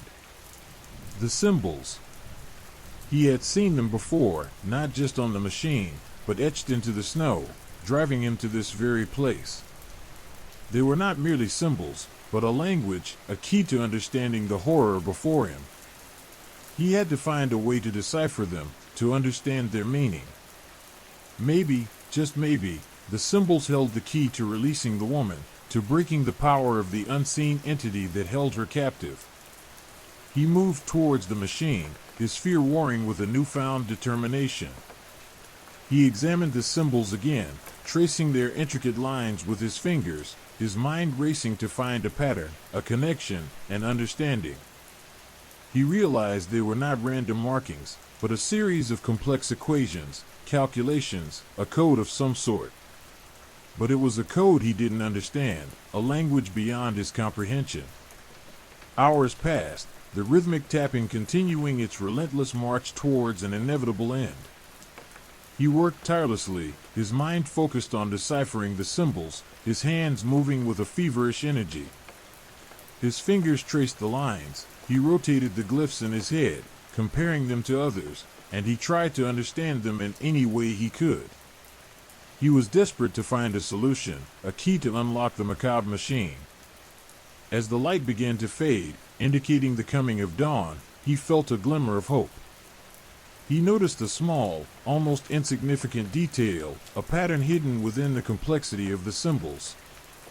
He worked on it with increased diligence and focus. Hope was a fragile thing in this hellish place, but even a slim chance was worth fighting for. He started to understand how some of the symbols were related. The code, he realized, was based on a sequence of numbers, corresponding to the position of celestial bodies. He looked up, noting the position of the stars, and then matched them to the symbols, realizing how the positioning of celestial objects unlocked the contraption. It was an astronomical lock, timed to specific celestial alignments, and it was meant to run its course regardless of whether the woman lived or died. Suddenly, he understood. The machine wasn't simply extracting life, it was transferring it, channeling the woman's essence into some unknown entity or dimension via the astronomical alignment. And those symbols, they weren't just a key, they were a countdown. The timing of the celestial alignment was critical to the transference of life energy. He worked quickly, frantically, manipulating the levers and gears according to the sequence revealed in the symbols, guided by the astronomical positions. It was a dangerous game, a race against time, against the relentless rhythm of the machine. The growl intensified, its resonance intensifying and making Elias's hands tremble. The machine shuddered, the bone and metal groaning under the pressure. With a final, agonizing click, the machine shuddered to a halt, the rhythmic tapping ceasing abruptly. The silence that followed was deafening, broken only by Elias's ragged breathing. He looked at the woman, her face pale and drawn, but her eyes, for the first time, showed a flicker of life. He had won the race against time. But the victory felt hollow, bittersweet. He carefully unfastened the harness, freeing the woman from the machine's grip. Her body was frail, her strength depleted, but she was alive. He helped her to sit up, supporting her as she coughed weakly. She looked at him, her eyes filled with a mixture of gratitude and something else, something akin to fear, perhaps of the unknown, perhaps of what lay beyond this chamber. He did not stay long. He helped the woman out and guided her out of the chamber. He never looked back, nor did he speak of the horror he had uncovered deep within the wilderness, knowing that some things are best left undisturbed. The wilderness had shown him its true face, not as a mere test of survival, but as a realm of ancient, unknowable horrors. The prepper's nightmare had ended, but the unsettling echoes of what he discovered remained, a persistent reminder of the darkness that lurks in the untouched corners of the world. And he knew, with a chilling certainty, that he would never truly escape the consequences of that night. The ambiguous nature of his victory left a lingering unease, a profound sense of dread, the true and lasting consequence of his encounter. The prepper, having survived, was now haunted by an even deeper fear, the fear of the unknown, of what else lurked beneath the surface of the seemingly familiar wilderness. The wilderness had won. Or had it? Story 5, The Blood Moon Rising. The rusty gate creaked like a dying man's cough, its hinges protesting under Elias's hesitant touch. He pushed it open, the scent of damp earth and decaying leaves filling his lungs. Before him lay Oakhaven, a cluster of weathered houses clinging to the side of a steep, forested hill. The village, nestled so deeply within the embrace of the ancient woods that it seemed almost swallowed by the encroaching darkness, exuded an unsettling stillness. Not the peaceful quiet of a slumbering hamlet, but a tense, expectant silence, heavy with an unspoken dread.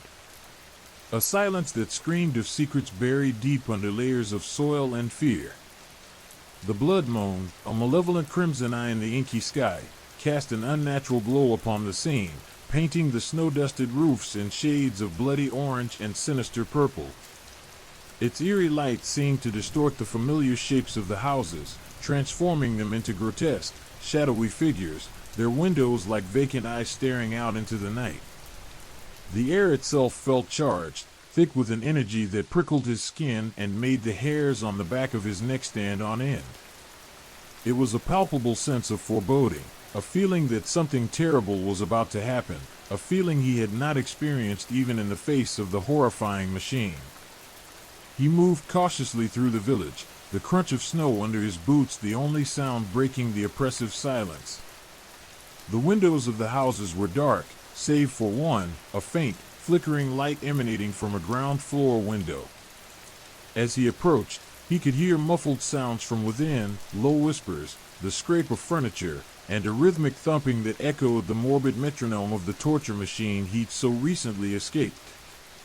The memory sent a fresh wave of nausea washing over him, chilling him to the bone, despite the relatively warmer temperature compared to the icy chamber. He hesitated, his hand hovering over the doorknob. The fear was a tangible thing, a physical weight pressing down on him, reminding him of his helplessness in the face of the unknown. The blood moon seemed to pulse, casting flickering shadows that danced and writhed like living things, their movement mocking his indecision. Yet, the faint light and sounds from within urged him forward, a macabre invitation he couldn't ignore. He had to know what was happening. He pushed the door open, and the cold air rushed out. He stepped inside, his senses instantly overwhelmed by the stench of stale air, damp earth, and something else, something faintly sweet, yet nauseating. He was within a small, dimly lit room, sparsely furnished with a few worn chairs and a heavy wooden table. The rhythmic thumping was louder now, and he realized it was coming from a room beyond. A faint, yet discernible tremor ran through the floor, accompanied by a low growl that echoed in the empty space. The sounds were similar to those from the hidden chamber, but less intense, yet infinitely more terrifying due to their ambiguity. He advanced cautiously, his hand resting on the axe at his side. The whispers were clearer now, barely audible words spoken in a language he didn't recognize, yet imbued with a sense of desperate urgency and underlying terror. The air grew colder as he approached the next room, as though the chilling presence was intensifying. He pushed open the door, revealing a scene that stole his breath. In the center of the room, a young woman lay bound to a crude wooden cross, her eyes wide with a mixture of terror and disbelief. Around her, villagers moved in a frenzied dance, their faces contorted in expressions of wild ecstasy and fervent devotion. They chanted in their ancient tongue, their voices rising and falling in a hypnotic rhythm, accompanied by the rhythmic pounding of a crude drum. Blood, dark and viscous, dripped from her wounds, staining the rough-hewn floorboards, creating a chilling tableau of primitive sacrifice. The villagers' movements seemed not of their own doing, but rather a grotesque puppet show orchestrated by a force unseen. The source of the rhythmic pounding was a large, withered stone, positioned like a grotesque altar at the foot of the cross, where the woman's blood was slowly seeping. As he watched, one of the villagers, a gaunt man with wild eyes and matted hair, raised a bloodied knife, ready to strike again. The scene felt surreal, a blend of pagan ritual and primal horror. Elias felt a surge of rage and revulsion, a primal instinct to intervene, to protect this helpless victim. But a deeper instinct, honed by years in the wilderness, warned him against impulsive actions. There was something else at play here, something far more powerful than a mere village ritual. The blood moon seemed to amplify this feeling, its crimson light bathing the scene in an ominous glow. He realized the villagers weren't just sacrificing the woman. They were channeling her life force, feeding it into the stone altar, which pulsed with a faint, inner light. The stone's rhythmic pulsating emitted an eerie hum that vibrated in his bones, reinforcing the connection to the machine he'd faced. There was something deeply ancient and deeply malevolent at work here, something that used the blood moon to magnify its influence and power. The blood moon, he realized, was not just a celestial event, it was a catalyst, unlocking a hidden power, and this isolated village served as its conduit. The stone altar, he understood with a sickening certainty, was not merely a place of sacrifice but a focal point, an anchor for the ancient, primal darkness that had awakened beneath the village. The village's isolation, its remoteness, amplified the ritual's effectiveness. The villagers, oblivious or perhaps willingly subservient, were unknowingly playing their part in a macabre cosmic event. The rhythmic beating, the chanting, the spilling blood, it was all part of a larger scheme, a horrific ritual designed to draw power from the blood moon, to unleash something ancient and terrible upon the world. He had escaped one nightmare only to stumble into another, far more profound, more encompassing. The prepper, once secure in his readiness for the apocalypse, now found himself facing a horror beyond any human comprehension. The wilderness wasn't just a place of physical dangers, it was a conduit, a gateway to the realm of primeval nightmares, and Oakhaven was its epicenter, the isolated village acting as a living sacrifice to unknown forces. The isolation that had once provided a sense of security now felt like a prison, trapping him in the heart of a cosmic horror. The blood moon continued its malevolent vigil in the sky, a chilling witness to the unraveling of humanity within this isolated village, a silent omen of the darkness that lurked in the deepest corners of the world, waiting for its moment to break free.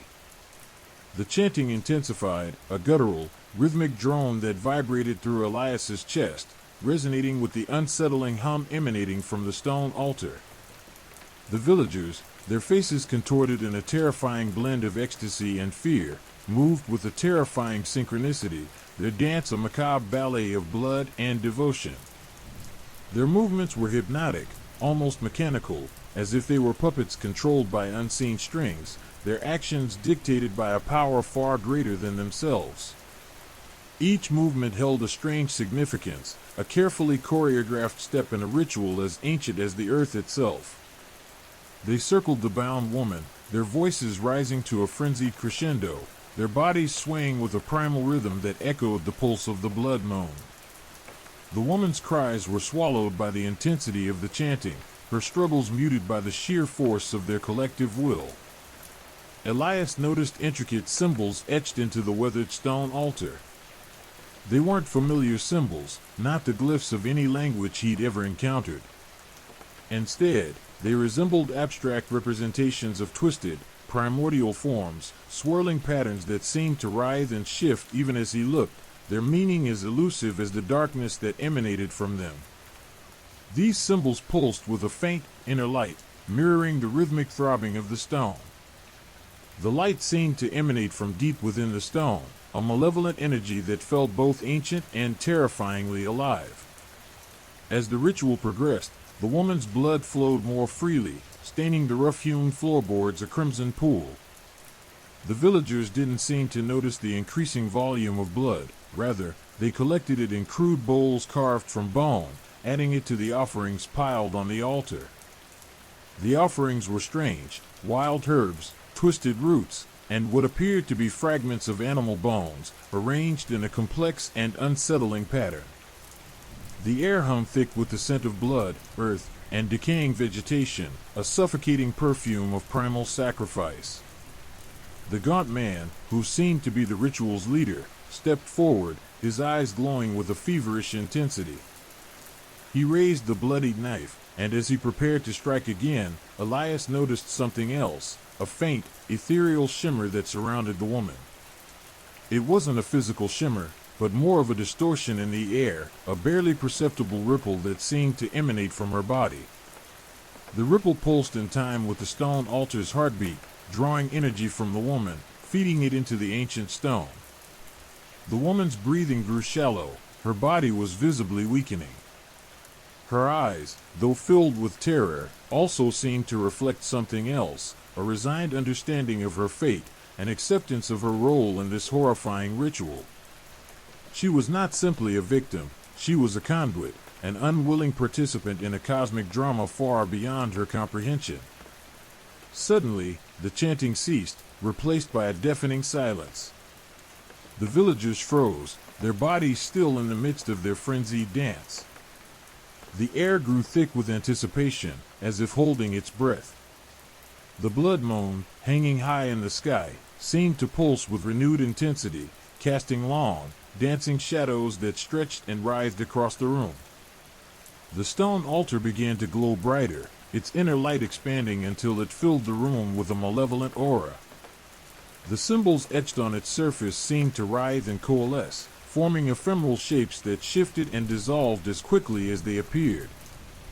The air crackled with an unseen energy, a tangible sense of power that pressed down on Elias, making him feel insignificant and utterly helpless. Then, a deep, resonating hum filled the air, low and guttural, vibrating deep within Elias's bones. The hum grew in intensity, slowly morphing into a terrifying roar that seemed to emanate from the very earth itself. The ground trembled, the walls shook, and the entire village seemed to resonate with the monstrous sound. The very fabric of reality seemed to be tearing at the seams. The villagers, now in a state of utter frenzy, fell to their knees, their faces pressed against the ground. They were not worshipping the blood moon, they were cowering before its power, its ancient and terrifying presence. They were terrified, not of the ritual itself, but of what the ritual had unleashed. The stone altar continued to glow, its light pulsating in time with the terrifying roar. From within its depths, a shadowy form began to emerge, slowly coalescing from the darkness that had pooled around it. It was indistinct at first, a hazy silhouette that grew gradually clearer, its features becoming horrifically visible as it took shape. The form was immense and monstrous, a grotesque parody of human form. Its body was composed of writhing shadows and pulsating darkness, its limbs elongated and twisted, its face a mask of pure malevolence. Its eyes burned with an unholy light, the same eerie glow as the stone altar, and from its mouth emanated the horrifying roar that shook the very foundations of the earth. The creature raised its arm, and from its hand emerged a long, skeletal finger, pointing directly towards Elias.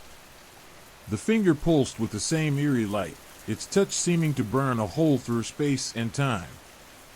Elias felt an overwhelming sense of dread, a primal fear that threatened to overwhelm him. The villagers, witnessing this apocalyptic event, began to cry out in terror, their voices rising in a discordant wail. They were not simply participants in a ritual, they were the unwitting victims of a cosmic horror beyond their understanding, a darkness unleashed by their own desperate attempts at appeasement. The creature, whatever it was not simply confined to the village. Its power seemed to reach beyond the village, extending into the wilderness, into the world beyond. The blood moon continued its malevolent watch, its crimson light reflecting the horrifying event that unfolded in Oakhaven.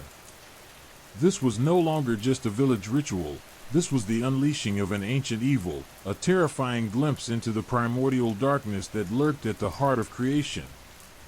And Elias, trapped in the midst of it all, could only watch in helpless horror as the nightmarish vision was fully revealed. The creature's form solidified, its features becoming clearer, sharper, more terrifying. It towered over the villagers, its shadow stretching across the room, its darkness consuming everything in its path. The once familiar shapes of the room twisted and warped, distorted by the creature's presence, creating a surreal and horrifying landscape. The air crackled with malevolent energy, the ground beneath Elias' feet vibrated, threatening to collapse into the abyss that seemed to open beneath the village. He felt a cold dread seep into his very soul, a primordial fear that transcended mere mortal terror.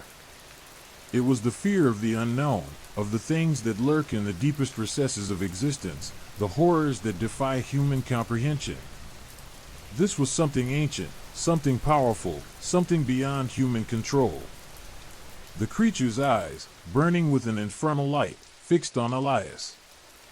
The intense gaze pierced through him, seeing past his fear, past his defenses, straight into the very core of his being. He felt exposed, vulnerable, utterly at the creature's mercy. It was a silent communication, a chilling acknowledgement of his presence. The creature, whatever it was, knew he was there. And it was waiting. Waiting for something, or for someone. He knew he had to escape. But escape from what? From a power far exceeding anything he could imagine? From an ancient evil that had been unleashed by the blood moon and fed by the villagers' desperate rituals? The thought was both terrifying and absurd. He'd faced death before, the cold embrace of the machine's icy chamber. But this was different. This was something far more profound, far more terrifying than simple death. This was annihilation. He looked back at the villagers, their bodies still prostrate on the floor, their faces a mask of abject terror. They were utterly broken, their spirits crushed under the weight of the creature's presence. They were not only physical victims of the night's events, they were spiritual victims, their faith in whatever higher power they believed in shattered, crushed by the overwhelming power of an ancient evil. He could feel the ground trembling more intensely now. The creature raised its hand again, its skeletal finger pointing towards the heavens, towards the blood moon. The moon pulsed, its crimson light intensifying, mirroring the creature's malevolent energy. The village was falling apart, its ancient stones groaning under the strain of the unearthly power. Everything seemed to be crumbling. Elias knew he had to act. He didn't know what he could do, but he had to try. He had to fight. He snatched his axe from his side, its cold steel a comforting presence in the face of unimaginable horror. He didn't know if it would help, but it was all he had. He had to find a way to fight this cosmic horror, this ancient evil that had been unleashed upon the world. He had to survive. This was no longer a simple survival story, it was a fight for the very survival of his soul. The blood moon glared down, a silent witness to the battle to come, a chilling omen of the terrifying journey that lay ahead. The wilderness, he realized, was not just a place of physical dangers, but a gateway to a realm of cosmic horror, and he was trapped in the middle of it all. The air hung heavy, thick with the unspoken terror that clung to Oakhaven like a shroud. The monstrous roar, though fading, left an echoing silence that was far more terrifying. The villagers, once frenzied participants in a blood-soaked ritual, now huddled together, their whispers a chilling counterpoint to the unsettling stillness. Their faces, pale and drawn, reflected the crimson glow of the blood moon, casting them in an eerie, spectral light. The once vibrant eyes, filled with feverish devotion, were now vacant, haunted by the unseen horror they had unleashed. A low moan escaped Ilara, an old woman whose gnarled hands clutched a worn wooden cross. Her trembling breaths punctuated the silence, each gasp a testament to the profound terror that gripped her. She wasn't praying, she was pleading, her silent supplication directed towards a deity who seemed to have abandoned them to the encroaching darkness. Others echoed her silent despair. Men who had once boasted of their strength now whimpered, their bodies shaking with a terror that went beyond the physical. Women, their faces etched with the agony of sleepless nights and haunting visions, rocked their children, murmuring incoherent words of comfort that held little solace. The children, sensing the pervasive fear, clung to their mothers, their wide eyes reflecting the crimson glow of the moon, absorbing the unspoken dread that hung in the air. The unsettling quiet was broken only by the occasional snapping of twigs, the rustle of leaves, sounds amplified by the oppressive silence. Each sound was scrutinized, magnified into a potential threat, fueling the already rampant paranoia. Every shadow cast by the blood moon seemed to writhe and shift, taking on monstrous forms in their overwrought imaginations. The once comforting darkness of the forest now felt like a menacing presence, a lurking predator waiting to strike. Then, the whispers started. They began subtly, almost imperceptibly, like the rustling of leaves in a gentle breeze. But they grew, gaining momentum, swelling into a cacophony of hushed anxieties and fearful speculations. The whispers spoke of strange lights seen in the distant woods, of unnatural sounds echoing from the mountains, of a chilling presence that seemed to follow them, to watch them, to know their every fear. One villager claimed to have seen shadowy figures flitting through the trees, their movements too swift, too unnatural for any mortal creature. Another swore he heard a guttural chanting coming from the depths of the forest, a sound eerily similar to the ritual chant that had summoned the monstrous entity. A third reported sensing a cold spot in his home, a chilling void that seemed to drain the warmth from his very soul. These whispers, fueled by fear and uncertainty, spread like wildfire. They warped reality, twisting harmless occurrences into horrifying portents of impending doom. The wind became the creature's breath, the shadows, its claws, the rustling leaves, its footsteps. The once familiar landscape had transformed into a nightmarish hellscape, filled with imagined terrors and lurking threats. Elias, amidst the growing pandemonium, tried to maintain a semblance of order. He understood the primal fear that consumed them, having felt its icy grip himself. But unlike the villagers, he couldn't afford to succumb to despair. He had to find a way to escape, to survive, not just for himself, but for those who still clung to a sliver of hope. He approached Alara, gently placing his hand on her trembling shoulder. Her eyes, though filled with terror, held a glimmer of recognition, a silent acknowledgement of his leadership. He spoke calmly, his voice a reassuring counterpoint to the escalating hysteria, assuring her, and the others, that he would find a way out. However, even as he offered words of comfort, a chilling realization dawned on him. The creature they had unleashed wasn't just a physical threat, it was a psychological weapon, preying on their deepest fears, amplifying their anxieties, and driving them into a state of collective madness. The creature was twisting their minds, weaving a web of paranoia and despair. He had to find a way to counteract this insidious attack, to break the cycle of fear that was consuming them all. He began by addressing their concerns, dispelling some of the wilder rumors, explaining away coincidences as natural events. He listened patiently to their fears, validating their emotions without succumbing to their panic. He stressed the importance of unity and cooperation, urging them to work together rather than succumb to the divisive power of fear. His words, though offering little tangible reassurance, held a calming effect. He reminded them of their shared humanity, of their resilience, of their strength in numbers. He instilled a sense of purpose, urging them to focus on their escape, on survival. But even his efforts couldn't entirely quell the rising tide of fear. The blood moon, ever watchful, continued to cast its eerie glow, its crimson light reflecting the growing dread. The night pressed in, heavier now, more menacing, filled with the unspoken anxieties and simmering fear of a community on the brink of collapse. The wilderness, once seen as a place of tranquility, had morphed into a malevolent entity, a living testament to their deepest fears. The villagers, exhausted, traumatized, and gripped by collective paranoia, sought refuge in their homes.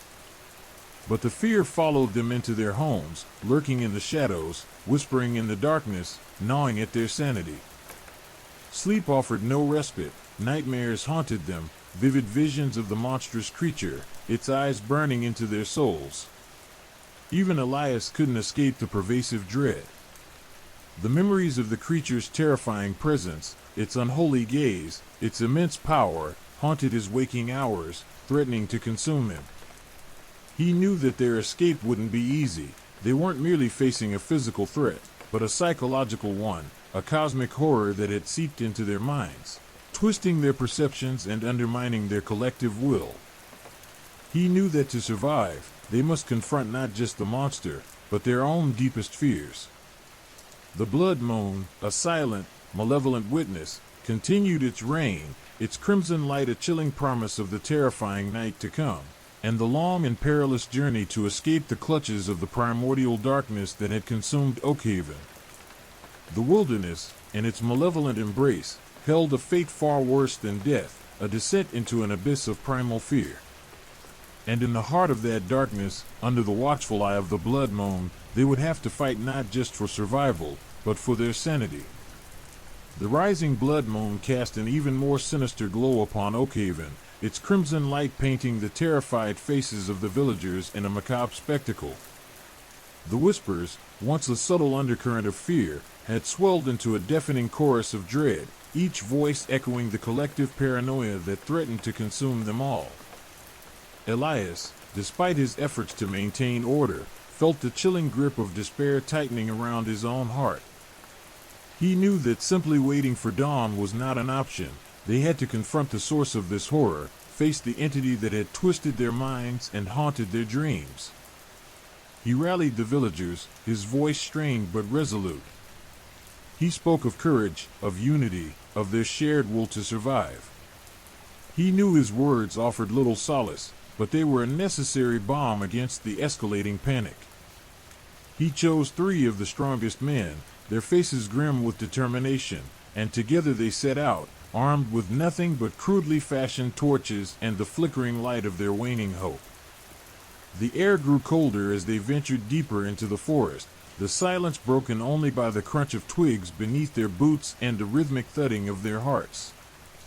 The forest, once familiar and comforting, was now a menacing labyrinth of shadows, the trees twisting into grotesque shapes in the eerie moonlight. Every rustle of leaves, every snap of a twig, sent a jolt of fear through them. They moved cautiously, their torches casting long, dancing shadows that seemed to writhe and twist like phantom limbs.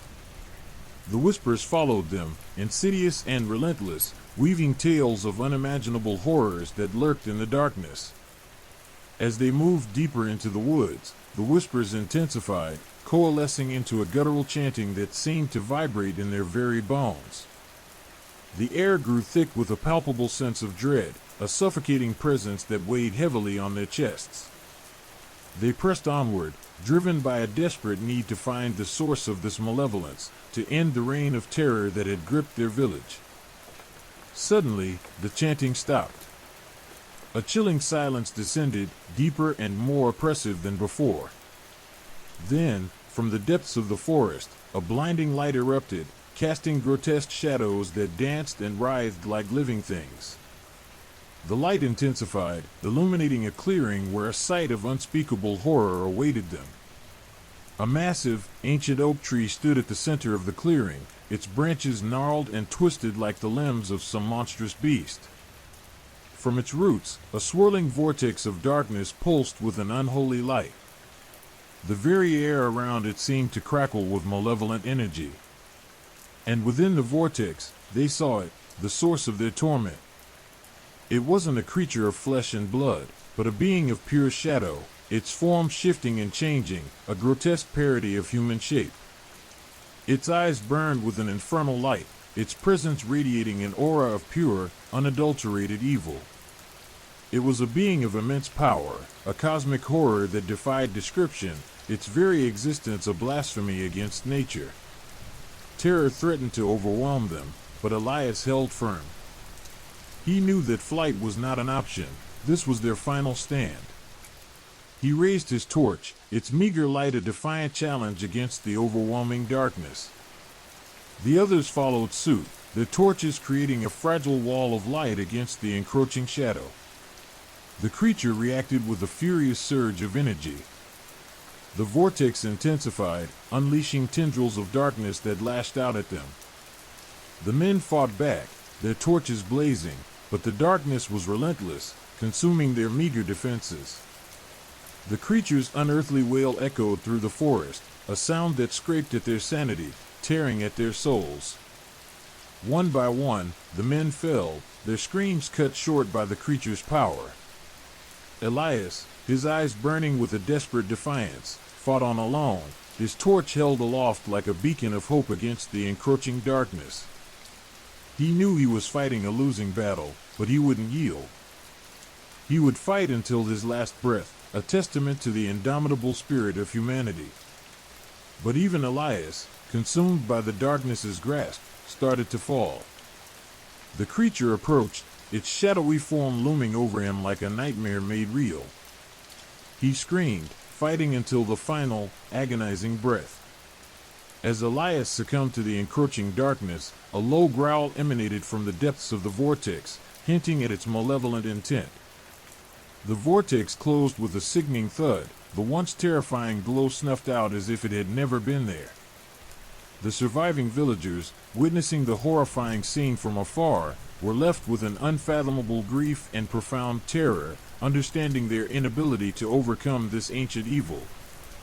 The forest, quiet now, felt even more sinister under the unwavering gaze of the blood moon.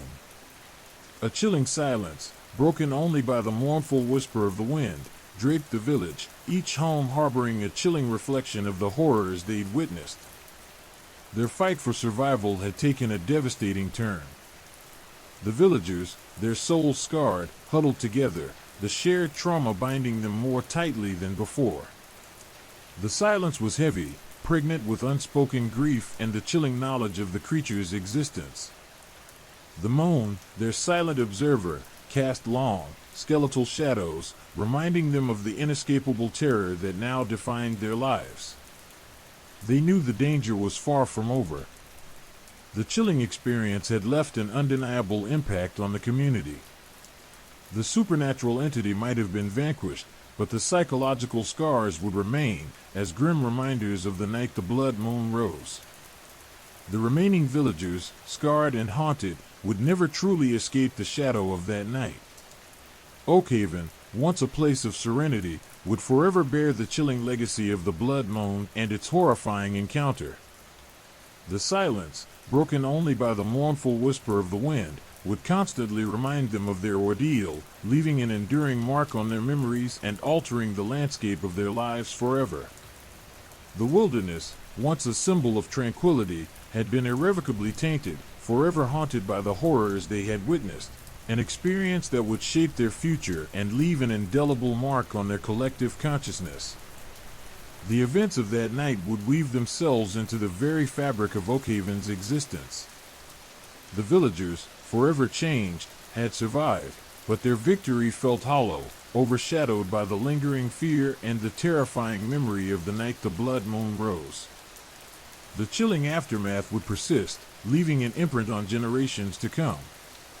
The wilderness would never again feel safe, and the blood moon, in its spectral glow, would forever serve as a haunting reminder of the night Oakhaven confronted its darkest nightmare.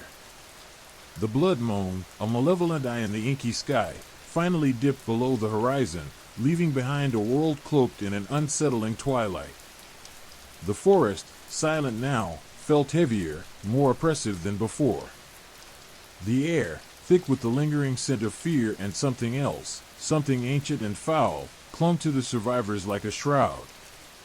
They huddled together, a small, shivering cluster of humanity against the vast and different darkness of the wilderness. The silence was deafening, broken only by the occasional, mournful sigh of the wind rustling through the skeletal branches of the trees. Each whisper felt like a ghostly echo of the screams that had pierced the night. Martha, her face streaked with soot and tears, clutched her youngest child, a whimpering bundle of fear wrapped in a tattered shawl. Her eyes, wide and unseeing, reflected the horror she had witnessed. The image of Elias, his defiant stand against the cosmic horror, his final, agonizing scream, was seared into her memory, a vision that threatened to unravel her sanity. She hadn't slept since the attack, her mind replaying the night's events on an endless, agonizing loop. The fear wasn't just of the creature, but of the darkness that had exposed the fragility of their existence, the vulnerability of their small village in the face of such raw, unfathomable power. Old Man Hemlock, his usually jovial face etched with a deep, abiding sorrow, sat silently, his gnarled hands clasped around a worn wooden pipe that remained unlit. He had seen many things in his long life, harsh winters, crop failures, the occasional rogue bear, but nothing had prepared him for the cosmic dread that had descended upon Oakhaven. The ancient lore he'd collected over the decades, the whispered tales of ancient evils slumbering beneath the surface of their peaceful existence, suddenly held a chilling, undeniable truth. The stories, previously dismissed as mere folklore, now echoed in the empty silence, painting a picture of a world far more terrifying than he'd ever imagined. He gazed at the faces of the survivors, seeing etched on their faces the very essence of survival's aftermath, fear and sorrow, but also a spark, a flickering ember of resilience. The others, similarly marked by the night's events, offered little comfort, their collective silence speaking volumes about the trauma they had shared. Each one carried the weight of their losses, their personal hells mirrored in the haunted expressions that masked their faces. They had survived, yes, but at what cost? The physical scars, burns, cuts, and bruises would eventually fade, but the emotional wounds, the psychic scars left by the night's terrors, felt deeper, more permanent. As the first rays of dawn painted the eastern sky, casting a pale light upon the scene, they began to assess the damage. The forest, once their sanctuary, was now a place of profound unease. The very air vibrated with a silent horror, a residual energy that clung to every tree, every bush, every blade of grass. It was a palpable presence that promised more than just physical danger. The feeling of being watched, of being surrounded by something unseen yet acutely aware of their presence, gnawed at their minds.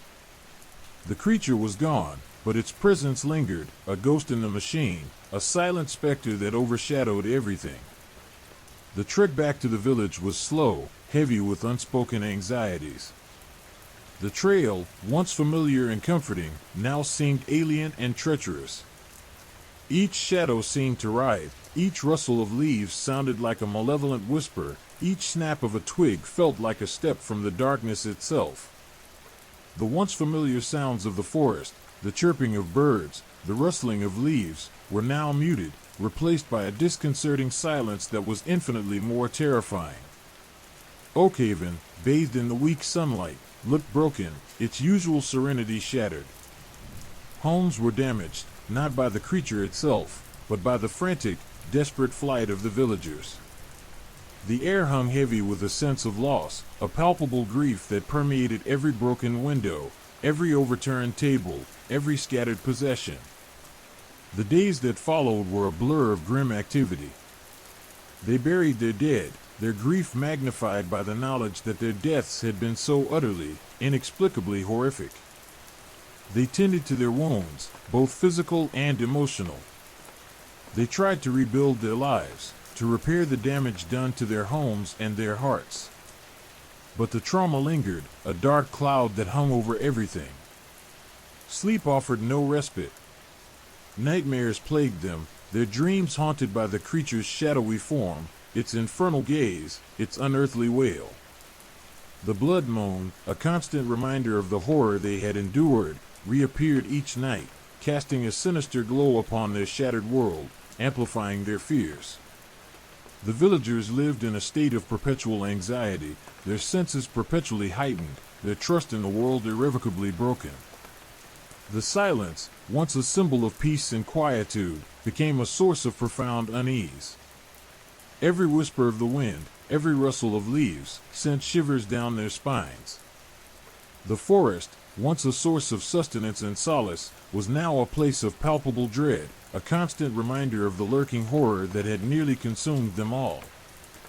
The idyllic life they once knew was gone, replaced by a state of constant vigilance, a gnawing fear that gnawed at their souls. Weeks turned into months. The physical scars began to heal, but the emotional wounds remained, gaping chasms in their souls. The villagers clung to one another, their shared trauma forming a bond stronger than any they had known before. But even within their newfound unity, an undercurrent of fear persisted, a haunting reminder of their encounter with the cosmic horror. There were survivors, yes, but their survival came at a price. They had stared into the abyss, and the abyss had stared back. They had survived, but they were forever changed. The tale of Oakhaven and its encounter with the cosmic horror became a legend, whispered in hushed tones around campfires throughout the region, a stark reminder of the primal fears that lurked in the untouched corners of the wilderness. The blood moon, once a celestial marvel, now held a far more sinister connotation, its crimson glow a haunting reminder of the night Oakhaven confronted its darkest nightmare. The ending, however, remained ambiguous, the lingering threat unresolved, casting a long shadow over their lives, a chilling testament to the enduring power of fear, and the unsettling knowledge that some terrors lie beyond human comprehension. The wilderness, once a source of solace, now held a terrifying secret, a chilling legacy that would forever haunt the villagers of Oakhaven.